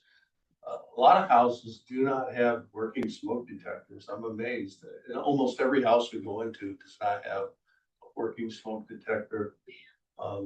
So we try and do the sort of the basics, handrails and things like that, lighting. Water damage is a big deal. Almost every bathroom and many kitchens have significant water damage.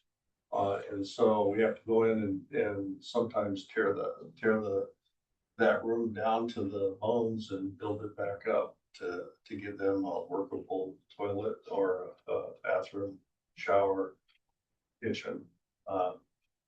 And as I mentioned, water damage from the outside, roofing, leaking siding, windows, all of these things, we do work on that as well. Some of that can be quite expensive, but we do try and do as much as we can and get those things done. We'll work with the Community Action Council. They do a lot of the energy efficient things, which includes windows. So we're lucky to get them out there often. And then just the livability, a lot of the decks, steps, entry areas are falling apart on these houses. So we'll rebuild those.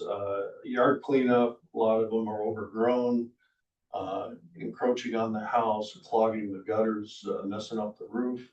So cutting back vegetation, and then painting both interior and exterior. A lot of these are the group type projects that we'll do because they're a little bit lower skilled, and we can get a group out there to do this kind of work. So our ask, we did get a grant for $75,000 last round. I went back and just looked at our records to see kind of who we've been helping in Tumwater. We've helped about 10 resident homeowners in Tumwater. Although I will say, and specifically the CDBG money has been targeted at roofs.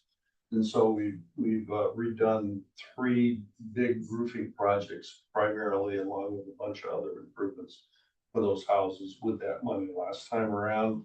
Some of that money's still in the process of being spent. So you haven't seen that yet in terms of actual recovery, but it is underway. And we're asking for 100,000 this year. We're estimating again that 10 homeowners will be helped in some way to live in a house and with dignity. So and that's really our goal, is to help people live with dignity. It's just one of our little groups, painting groups that we help there. So I'd be more than happy to answer any questions you might have. Thank you, Pete. We're going to start with Councilmember Swarthout. Thank you, Mayor Pete. That was one of the questions that I had, that there was still some money left to spend. So you answered that question. And then, yeah, when I made a donation, it goes to Tumwater, right? When you guys do your fundraiser in the spring, it goes to what's the difference between the one in Thurston County and then the one that you guys go? Well, we have homes throughout, we service homes throughout Thurston County. So if you're making a personal donation, that goes into funds to support work that we're doing throughout the county, not just Tumwater. So yeah, and yeah. So right now we probably have a backlog of over 50 homes in Thurston County that we're working on. So we just worked on, well, I can tell you the last 2 weeks I worked on 3 different houses in Tumwater. So wow, yeah, the need's big. Yeah. Yeah. Thank you, Councilmember. Thank you. Councilmember Jefferson. No, to me, this is heartbreaking. Making this decision, because it's priorities, and you have volunteers, lots of sweat equity, seniors, veterans. I mean, so just thanks for showing up and giving us an update. I wish I had $1 million, but thank you so much. Thank you, Councilmember Jefferson. Mayor Pro Tem. I don't have any questions, just kudos. Thank you. Yeah. And it really, like I say, you've got some tough decisions. We'll take whatever you can share with us. So, and use it as best we can to help folks in the community. So thanks for your time. Perfect use. Perfect timing. Great, Amanda. Last one, Amanda. She is promoted. Oh, yeah, it just takes a second. There's a little lag today. Yeah.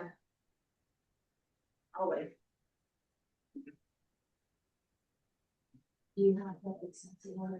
Hi.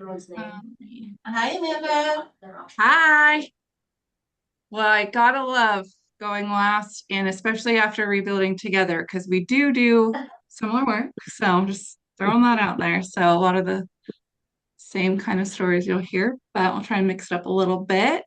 My name is Amanda Schuyler. I'm the Home Repair Programs Manager with South Puget Sound Habitat for Humanity. And to start, there's a simple reality.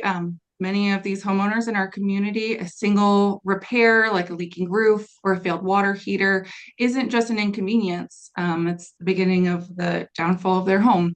Our home repair program exists to prevent that and keep people in their homes. We help low-income homeowners fix the kind of issues that make a home unsafe or unlivable. Roofs that are actively leaking, siding that allows pests inside, homes that are inaccessible without ramps and grab bars, or the loss of something as basic as hot water. These aren't cosmetic fixes. They are the difference between stability and displacement. Right now, we have over 100 households waiting for our help. Our wait list is growing every day, constantly getting phone calls of people who are in need.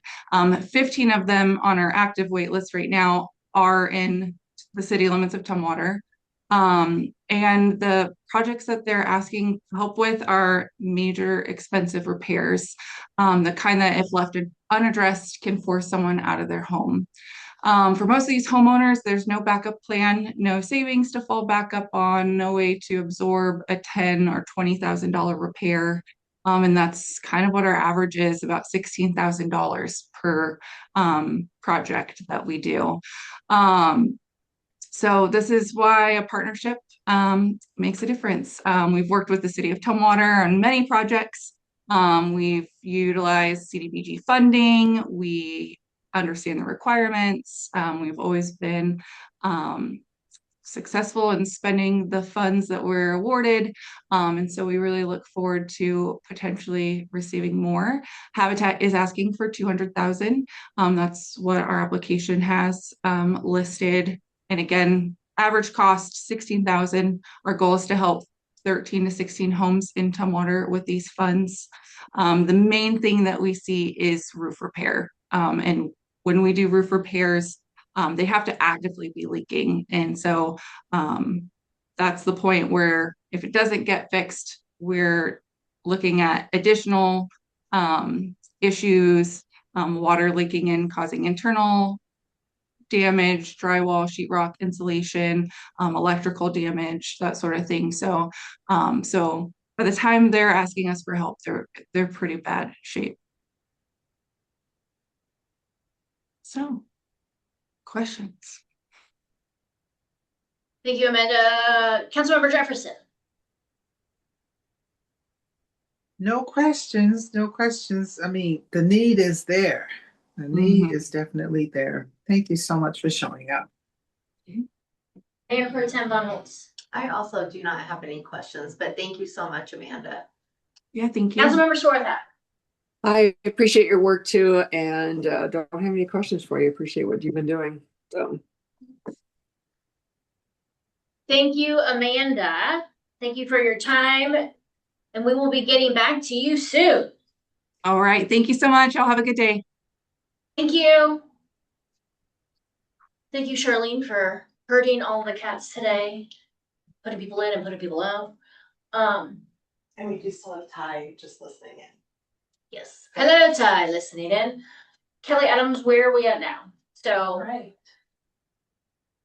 So now we are at the point where we are going to, I'm going to share my screen and share the funding tables here. Okay.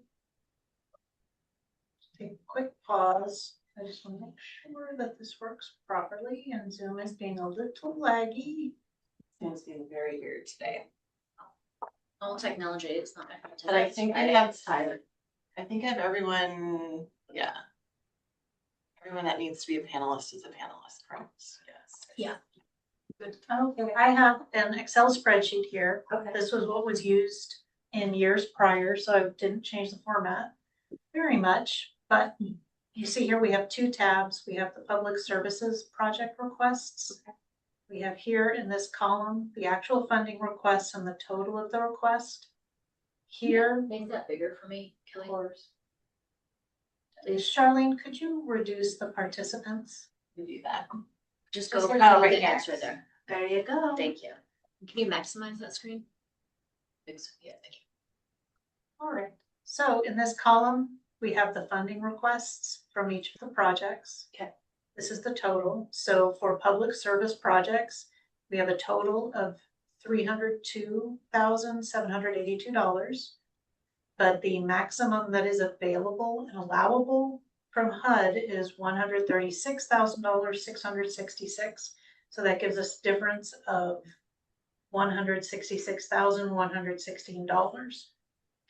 Now, an approach we've taken in that, I'm just going to reduce it a little bit. Yeah, thank you. So we have funding option 1, which is if you were going to fund these based on the same percentage ratio of what was requested, this is what you would end up with. So based on, for example, home share, they've asked for 25,000 of the total requests here. This is the same ratio if we base that on a total of 136,000. And I have 2 option columns here if we would like to play with different numbers. Yeah, I would like to play with different numbers. I mean, this is the first time that I've been on budget and finance for a couple of years. So Councilmember Swarthout, Councilmember Jefferson, Mayor Pro Tem Holtz, is there anyone that you feel strongly should get zero or should get full amounts? Is that where we start? Or do you feel comfortable with giving everyone a percentage? Is that where we want to start? I would like to look at, am I on? Sorry. Yeah, I'm not muted. Okay. I like to look at the ones that we funded, that are people that we have funded in the past and that follow our values, and the ones that we have supported. So, and then as I was going through, I was trying to go back and find out, I was writing, and I need to go back to find out what their minimums were. Did we write down? Because I started doing, and I forgot to do that. I didn't look at what the minimum was for community action or for Boys and Girls Club. So I started keeping track on the backpacks for kids. So I wrote that one down. So I started keeping track after that. So the community action I don't have in Boys and Girls Club. So I was starting to work from that level. But what does that look like, Aileen? Are you saying there's one that you'd like to remove and not be in consideration? Correct. The only map I'm not feeling real comfortable with. So that one, I'd like to just zero that one out for right now, and then work with the, because Boys and Girls Club is one that we've supported in the past. I want to look at Together, because that is one of our true partners that we've done. And that's that's where we live. Thurston County, it's about food. Senior services is our seniors. And then, Boys and Girls Club for sure. And then the community action would be like the next one. Your option 2 would be continue with the percentages, but remove the amount for OLIMAP. So redistribute that $24,000 to the others. Yeah. So there'll be zero in that. Plug that into your scenario.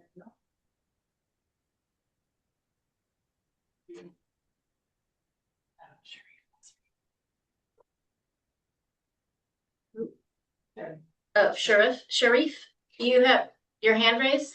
Yeah, hey there. Just wanted to point out that the only 2 public service projects that did not include a minimal acceptable award in their applications were Boys and Girls Club and OLIMAP.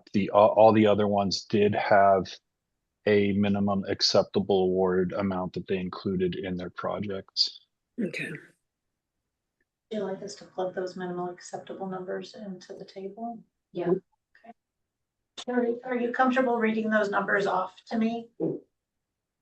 Yeah. So let's see.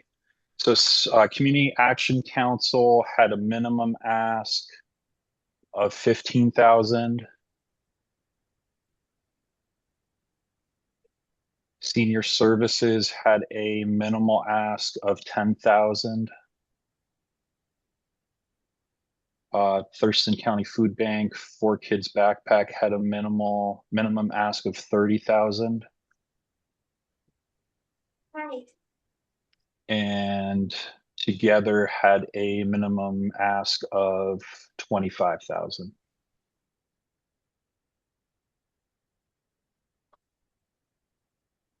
Then this Boys and Girls Club. No, they didn't get one. OLIMAP, they didn't pull themselves.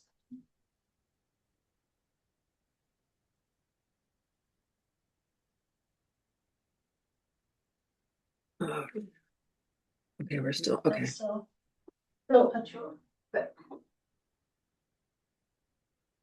I'm not liking this option. This is confusing me. Usually we have the person and they give their percentage, and then we have the final one, what we all agree to. So that's not what Eileen is proposing. She just wanted to know. Yeah. So now what do we do from here? Yeah. Angela, is there anyone that we've heard from Councilmember Swarthout that she would like to move forward with 0 for OLIMAP? Where are you at, Councilmember Jefferson? Do we have missing organizations from our chart? Because I don't. We're doing the public service applications first, and then we'll do the capital projects. They're split. Remember, 15% for services, the rest for capital projects. Okay. So my priorities, not my priorities, but I looked at homeless prevention, food and nutrition, shovel ready, working families, wage workers, and retirees, seniors. And I agree with eliminating the Olympia Mutual Partners. So I agree with that.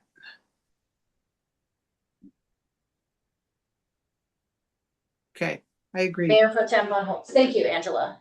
So where are you at with Olima? I'm also in agreement just because we have it seems a little duplicative from what we already have with our outreach. And so I'd be interested later on to see how they've coordinated, but they don't have that yet. Right. So can we do an option? Does it tabulate if we give everyone their full amount, but Olimap's where are we at?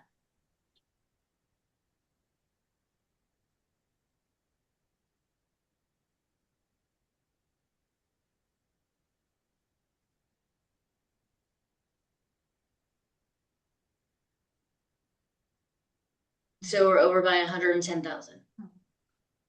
So with that, what about giving do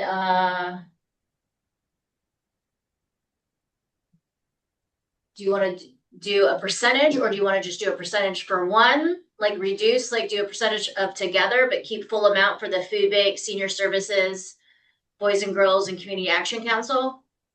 Okay, can I throw some numbers in? Are you doing percentages or? No, just throwing numbers in.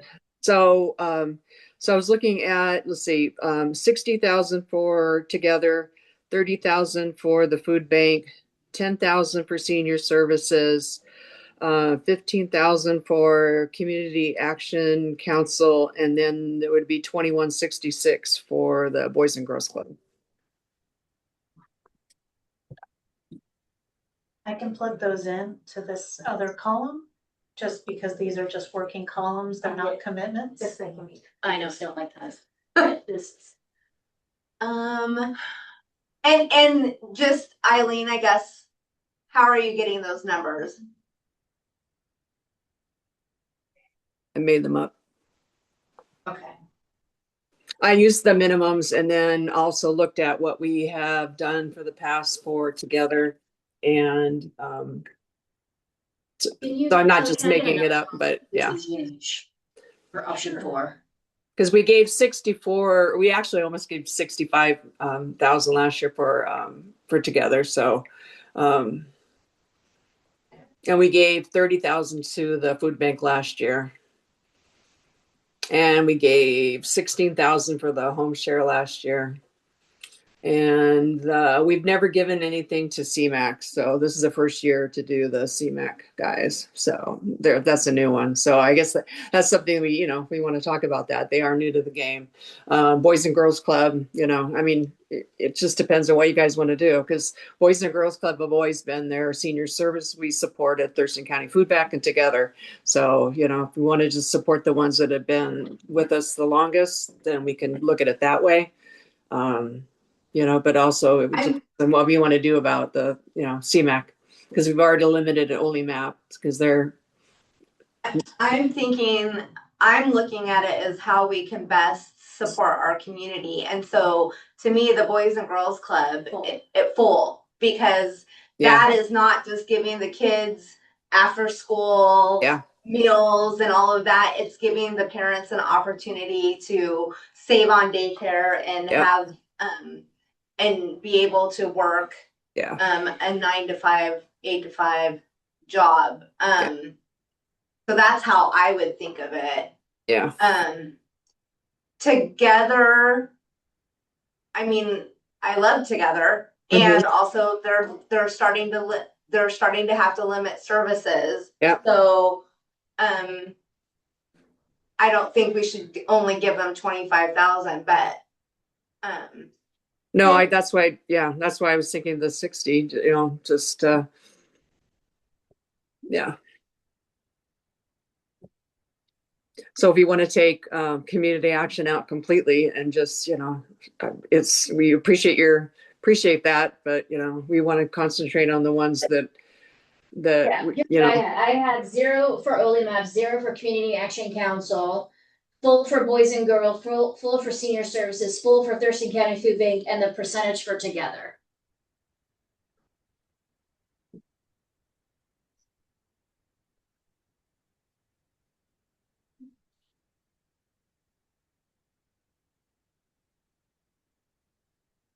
Can we repeat that? Sorry, I got the zeros here and then Full for Boys and Girls, okay, what's that look like? full for Senior Services, full for Thurston County Food Bank. What does it do to Together? Because I'll negotiate with you on that one. Yeah, and then the rest is for Together. So what? How much do they get? Just give me a second here because we added things and I just. So as we move forward, we need more columns. As we move forward, we need more columns. I'm gonna make this, here we go.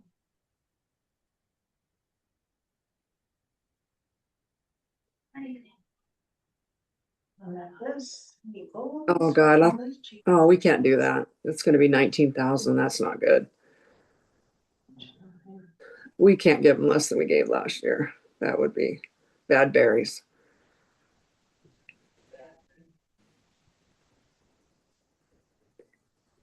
I would give you 19. Yeah, that's 20, yeah. 25. Yeah, that would be. Block. That's not good.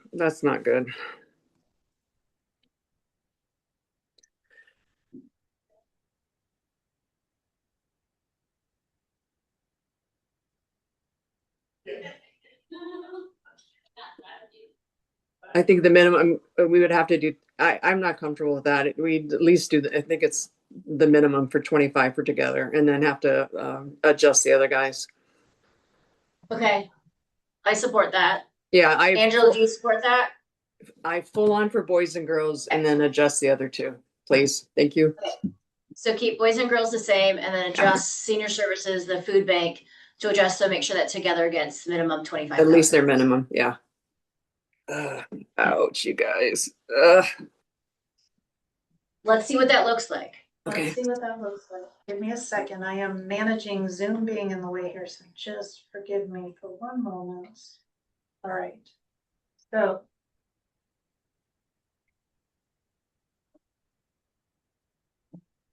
I need an assist here. Which one am I adjusting? Together is get 25,000. So then you have to adjust Senior Services and Thurston County Food Bank to balance out. Make Together 25. Yeah, Together needs to be 25,000. You make Thurston County Food Bank. There you go. Okay, then I need the rest to add up to the 136,666. This is the danger of adding things on the fly here, so.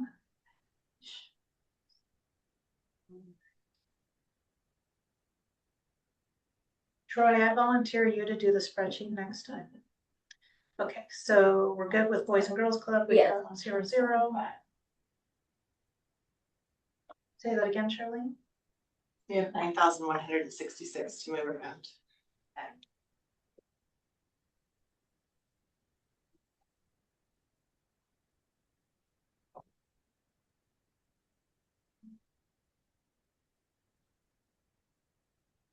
Troy or Brad, if anyone could help us, because we're already over time and we have another table to do and I still have to get back to my other employment. What if you had the 9166 to Together?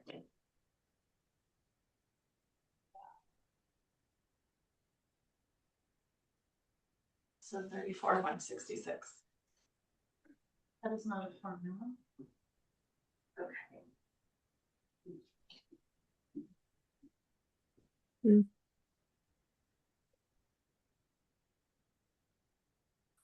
Does that add up?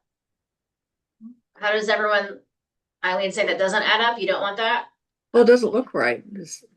I don't know what, where your faces are. I can't move your faces on Zoom because you're right over the numbers. So it looks like right now It gives together $34,166 and it totals out to the 136,666. oh, so we're able to do, oh. So we're still able to do senior services at 25 and then Thurston Food Bank at 25? Is that what? Yes. Oh, that adds up? Huh. So are we good with this? Brad? It adds up to what it should. And I think the other important thing to understand is we're getting less money this go around than last, so be able to fund it at this range is good. Okay, I'm just checking your math. Angela, you good? Just Mayor Pro Tem? Thumbs up. Okay. Eileen, can we move on, or you want to still, Sharif has his hand up. Yeah, I just want to note the minimum for Thurston County Food Bank is 30K. You guys, are you sure the math is right on this one? Because I'm getting 161,666. So I'm just, am I crazy? But we're overtime, so. Well, okay, and so Thurston County Food Bank, I'm sorry, what was the minimum again? 30,000. They said 30. 30. So if we can't give them 30, then we give them nothing? Is that the options that they're giving us? We gave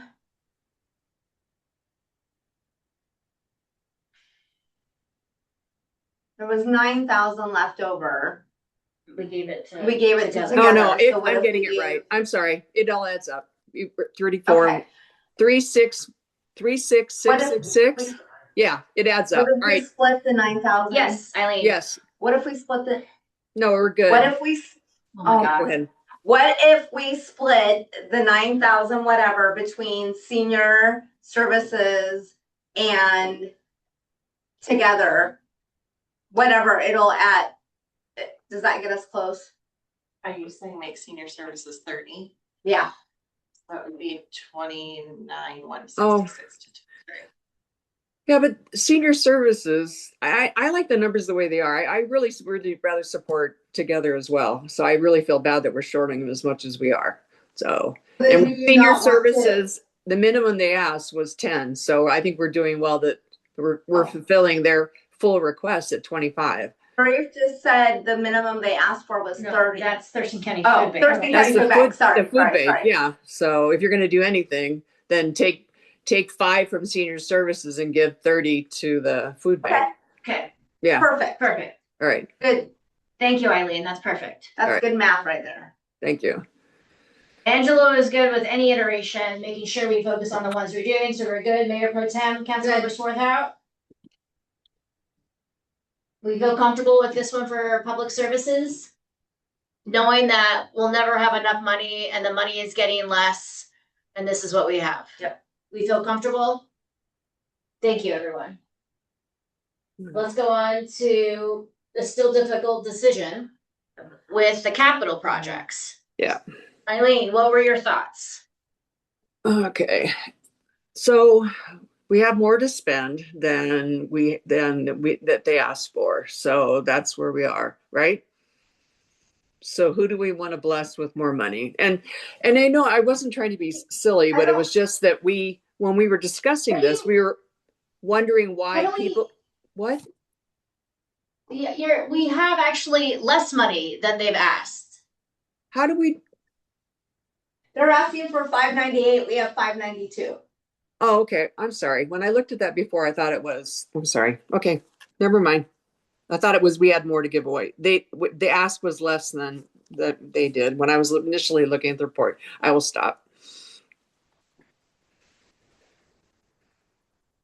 Okay, but what are your thoughts though on funding for the 4?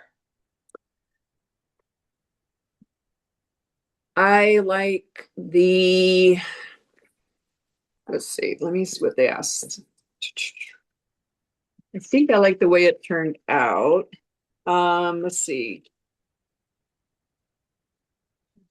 Yes. While you're looking at that, Eileen, Sharif has his hand up. Okay. Just noting, Foundation for the Challenge had a minimum acceptable award ask of 100K. Okay. And Homes First had a minimum ask of their full ask is their minimum ask. It was the two other projects that did not have a minimum ask.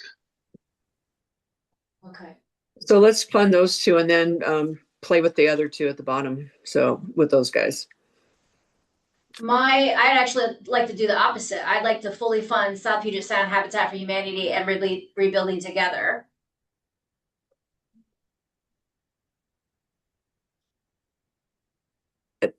What's your feelings for funding the full two, then playing around with the bottom two? Because they gave us minimums. And so they gave us minimums and they know that they have an opportunity building together. They gave us a minimum. So, and same with the same thing with the other one, the last one that just did theirs. So I was confused. They have a lot of pots of money too. When I was looking at their funding opportunities, I was looking through their thing. They have they have already got money from CDBG, from Olympia, the Thurston County Veterans Services, Thurston County Affordable Housing, they have a home preservation grant. So they have a lot of asks out right now. So, and we were the biggest one right now. So I don't have a problem with reducing that one because they have a lot of asks out there. They've got like 5 pending asks. So that was confusing to me. So I don't have a problem with reducing that one a little bit and then giving the housing ones that are actually going to put houses in. That I think that's what our concentration is. We need to build some houses. Right. Mayor Pro Tem, and then I have a comment in response. Thank you, Eileen, for that background. Okay. Mayor Pro Tem. The foundation for the challenge, I have questions. They've never applied before, and I'm still trying to understand how funding comes in for these homes from them, because the people who live in these homes are fully funded through DSHS. And so I would actually give them less than what they're asking for. And my thought process before we go to Angela, I know Angela's getting ready to where my priorities lie this cycle is prevention and stability based. And so that's why my focus was Rebuilding Together Thurston County and South Puget Sound Habitat for Humanity, because they're already working with people who have their homes, and I want to prevent them from experiencing houselessness. And the Foundation for the Challenge and Home First don't even have a home yet. So my priority is prevention based, because we have a lot of partnerships with Regional Housing Council and other institutions and other organizations about those who are experiencing houselessness. I also want to put time and dedication and effort to keep people in their homes. So my priority is fully funding the last two, and whatever's left, give it to Homes First and give the Foundation for the Challenge 0. That's my recommendation. Really? Wow. Because they don't have a home, they're leveraging this money to then apply for other money. They don't even have a house identified. Yet I can give money to Rebuilding in South Puget Sound for houses that are already here and keeping them safe. That's my thought process. And I also get your thought process too, Councilmember Swarhat. Like it's all valid. Right. I get what you're saying. They're a new one and if we're going to follow the same thought process that we did with the other ones, that they're new to the table, that we support the ones that we've done in the past. So I get what you're saying that way. Okay. Right. I agree with what you're saying. Yeah, Okay. I agree with you, Mayor. I actually had an X by Foundation for the Challenge. However, I'm open to, funding them 50% of what they asked for. So, but I agree with you on that. Do option Stability. 3, 0 for Foundation. Yeah. Fully fund the bottom two and see what's less for Homes First. Okay. Yeah, I get it. I appreciate that, Mayor. Thank you. But it's a good point, right? Like we want to welcome, we want to meet additional demographics in our community. Yeah, but right? With limited dollars. But we're limited this year, way limited. Yeah. Right? So no matter what we do, we're not meeting everyone's needs. God, we're giving $1 million to Rebuilding. God, Pete is going to be so happy. Oh man. Thank you, Sherwin. Just noting the ask is only about 6K short, or the amount available is about 6K short. So if you don't fund Foundation for the Challenge, you're leaving, 90K on the table. But I'd like to break that up and give it more to Rebuilding Together and for Habitat. Well, I'd rather give it to Homes First. So What if you fully fund 3? What if we fully fund the 3? Just to say. Then we're still having like Then with 90,000. an extra zero, you still have 90,000. So So we- option one We is still have 6,000. very close to fully funding all the requests. So we have 90,000 left by doing the 3. So divide it equally among the 3. I'd give the 6 to Homes First. The extra 6,000, please. Why not 62.56? It's 90,000. We have 90,000. Oh, we have 90,000. Oh, I can't see because your faces are over the thing at the bottom. So I say divide the 90 by 3. Really? I think you give it all to Homes First.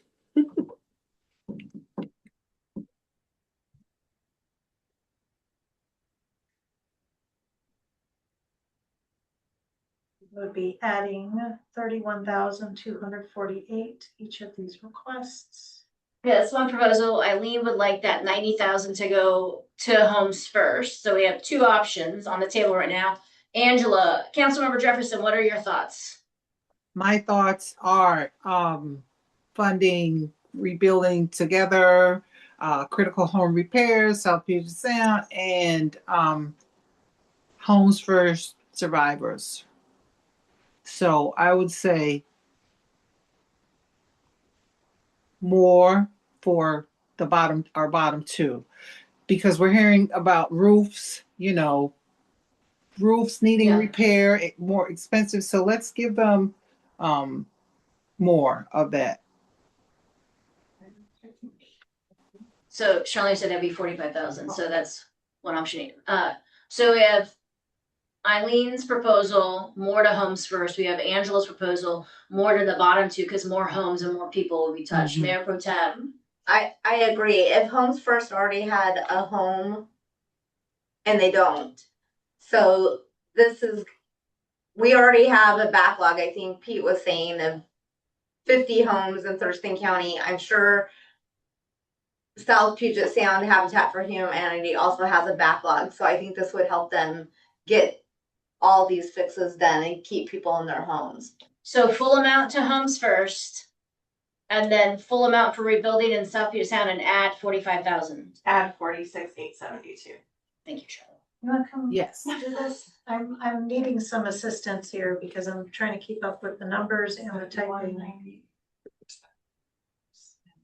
Okay, we said the full for Homes First. Correct. And then so it'd be 146,872 for Rebuilding Together and 246,872. That's it. That's it. How do you want to characterize this option? As selected.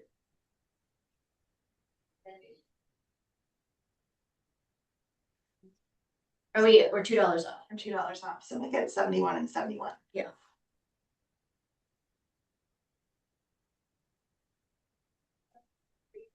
And then as we move forward, we'll have Troy manage the table while Kelly then identifies and facilitates with the mayor.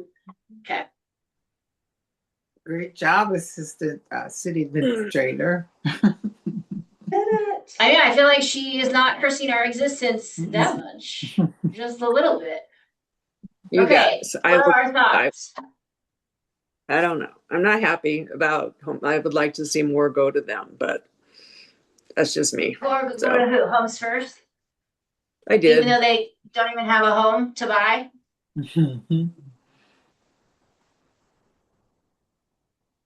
Like, do you want to I like do a their- condition? Like, what if they can't buy the house? What do they do with that money? I'm looking at what we've done for them in the past. So what they've asked for in the past. So Right? So what would you like, Eileen? What's still not, well, what's not comfortable? I'm just looking at the amount here just a moment. Go ahead. Yeah, I just Everything that we asked for. $2 more. That's for the $2 from. Oh, we're giving them $2 more than they asked for. No, I did that. It's okay. That was my mistake. I was like, where did the just? So Eileen, what are you thinking? Well, it's just that if we give them less and it delays, what are they going to do with it? I mean, that's the We're whole giving them the full We're giving amount. them, yeah. I know, but that's what, the minimum that they asked for. But in the past, last year we did. But last that's time what we they did- asked for. I get. We're fully funding them, Eileen. We're not giving them the minimum. We're giving them everything that they asked for. Right. But you want to give them more than they asked for. Well, and that's Is that what I you're mean. thinking? I'm just looking at how we're just like going over the top on the other ones. And so just really over the top, like way over the top. So, yeah, that's all. Okay, so what would you feel more comfortable with then? You feel what would you feel more comfortable with? I just think it's the message that we're sending that we, as far as housing goes, that we could give them a little bit more. So. Asking for a proposal, like what would you like to see? If you don't like those numbers, what would you like to look at? If we could do like another 20 or 25,000, make it look like On it's Homes First above. Okay, you would like at least make it a couple $100,000. But wait, it's going to be that anyway if you put $2 towards it. So I just think that they do good work in our community. That it shows that they help them at least try to find a house as they're trying to find a house, because we recognize the costs in our own community, and that that we do support survivors of domestic abuse, and that we're trying to help them in this mission. So I appreciate that.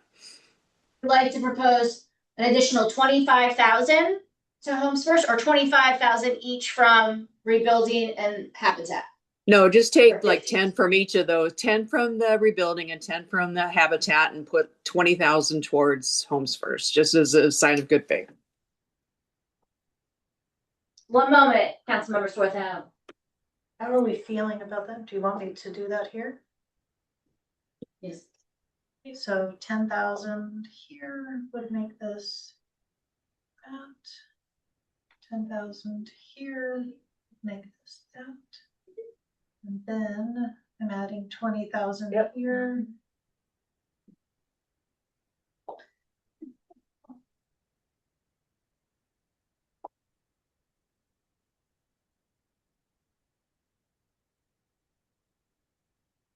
Sharif has his hand up.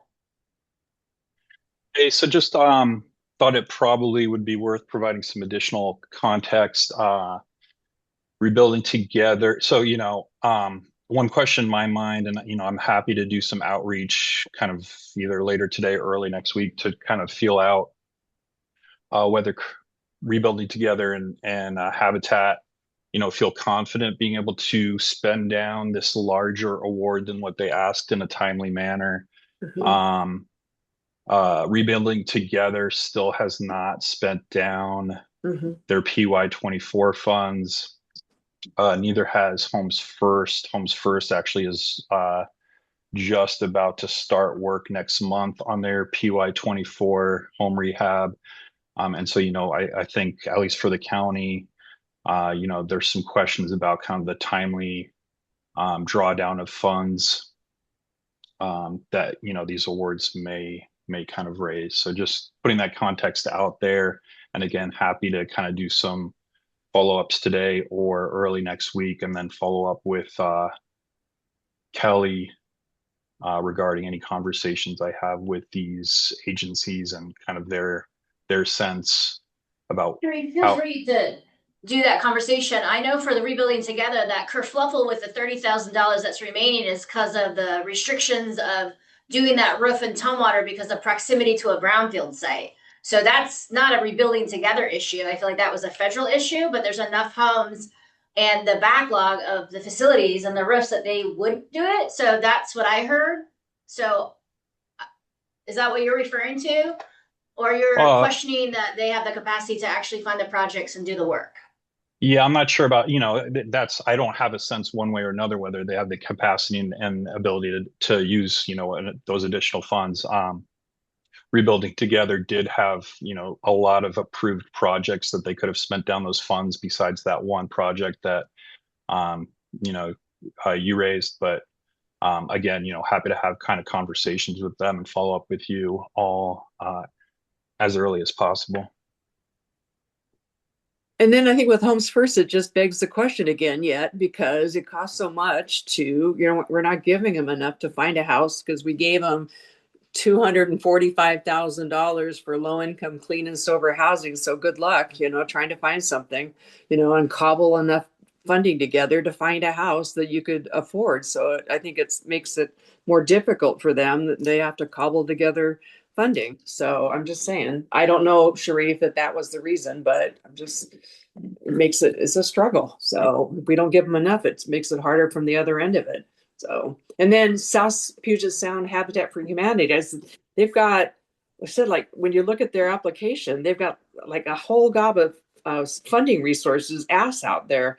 Ours is being the big, they've got 300,000 from Thurston County Affordable Housing, 50,000 preservation grant. They've got all this, they have a lot of grant, way more housing out there than our 200,000. They got a bunch of money out there. So they've received that money, and that all that money is coming to Tumwater. So what are you comparing? I'm comparing the Are you saying that facts. they have too much money and you'd like No, to give I'm just saying that they have a pending pot of money that they've got potentially with our 200,000 that we're looking at. Let's see, another 500,000, almost $600,000 that they're looking at. And I'm just saying, so included it with our 200,000, just saying that we're not, they're not hurting That's how for it money. works. So just That's saying. how it works, though. Yeah. Together has a lot of people that they're looking for. That's how how the game is played. Mhm. You try to get as much funding as you can so you can keep all these services going. That shouldn't be a ding. That should be them doing their due diligence to make sure Okay. that services continue to our community members. Okay. I'm just looking at, you know me, I'm a numbers person. I'm just looking at numbers. We have the current iteration that you had proposed, the 10,000 up to Homes First. Would you like Okay. to see a different iteration? Would you like to do another round? No, I don't want to keep belaboring the point. You guys have, We're not belaboring. We have to figure this out, and we have to, right? Like this is the time to do it, right? This is the time this is perfect. Great. So Charlene also has an option of not just the 20, but doing the 25,000. That's an option for Homes First. Well, That would put them. you guys, I appreciate that how important it appears to be to the majority of you that about South Puget Sound Habitat for Humanity, and I appreciate that. So so I want to honor that, and so I feel, you know, we've honored the ask for Homes First. I got a little bit more for them, and so I want to be able to honor what, you know, be respectful for what you're lobbying for the other two. So I'm good. The option that Charlene it would just be another $5,000 to Home First. Yep. Okay, Angela, you're comfortable with what's being presented right now? Absolutely. I'm comfortable with that. Critical home repair, keeping people in their homes. Thanks. Eileen, are you comfortable with this? Yes. Like for sure comfortable? Yeah. Yeah. And then it will be interesting to see when Sharif comes back to make sure that, you know, that our money, yeah. And knowing that we might have to adjust this, right? Depending on what Sharif finds out.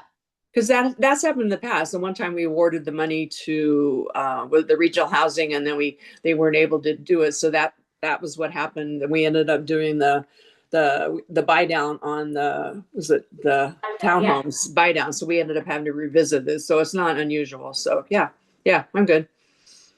So what I'm seeing is that there's a trend for keeping people in their homes and also supporting homes to be purchased, right? So we're trying to do that juggling act. Yes. Knowing that Sharif is going to go back and check in as a temperature check, know that we might have to adjust these, which is actually what we should be doing. So thank you, Sharif, right? Is doing a temperature check of where things are at, where the market is, where the demand is, where the labor is, that we have the ability to adjust, that we know that where we want to go is prevention-based, keeping people in their homes, and also identifying new housing. And this is the dance that we're doing. Yeah, and I appreciate especially the 60 plus as you like. That's very much where we live, and I appreciate that, Mayor. So I think this is good. I think this is why you're a great member of the budget and finance, is because we play around with this and see what we can all like move forward with. yeah. Well, it reflects our values. So great. thank you. Yeah. Yep. We are over time. We thank you for your time. So do we need a motion? We have the 2 sheets. So I would entertain a motion to present the proposed funding tables to council as presented. I'll make the motion to send it to council. And I second. We have a motion from Councilmember Swarthout, a second from Councilmember Jefferson to present the housing capital project application, the recommendations, the public service application recommendations. Any discussion? All those in favor, please say aye. Aye. Aye. All opposed, same sign. Motion passes unanimously. Thank you. Thank you. Thank you. Meeting adjourned. Bye. Bye. Good weekend.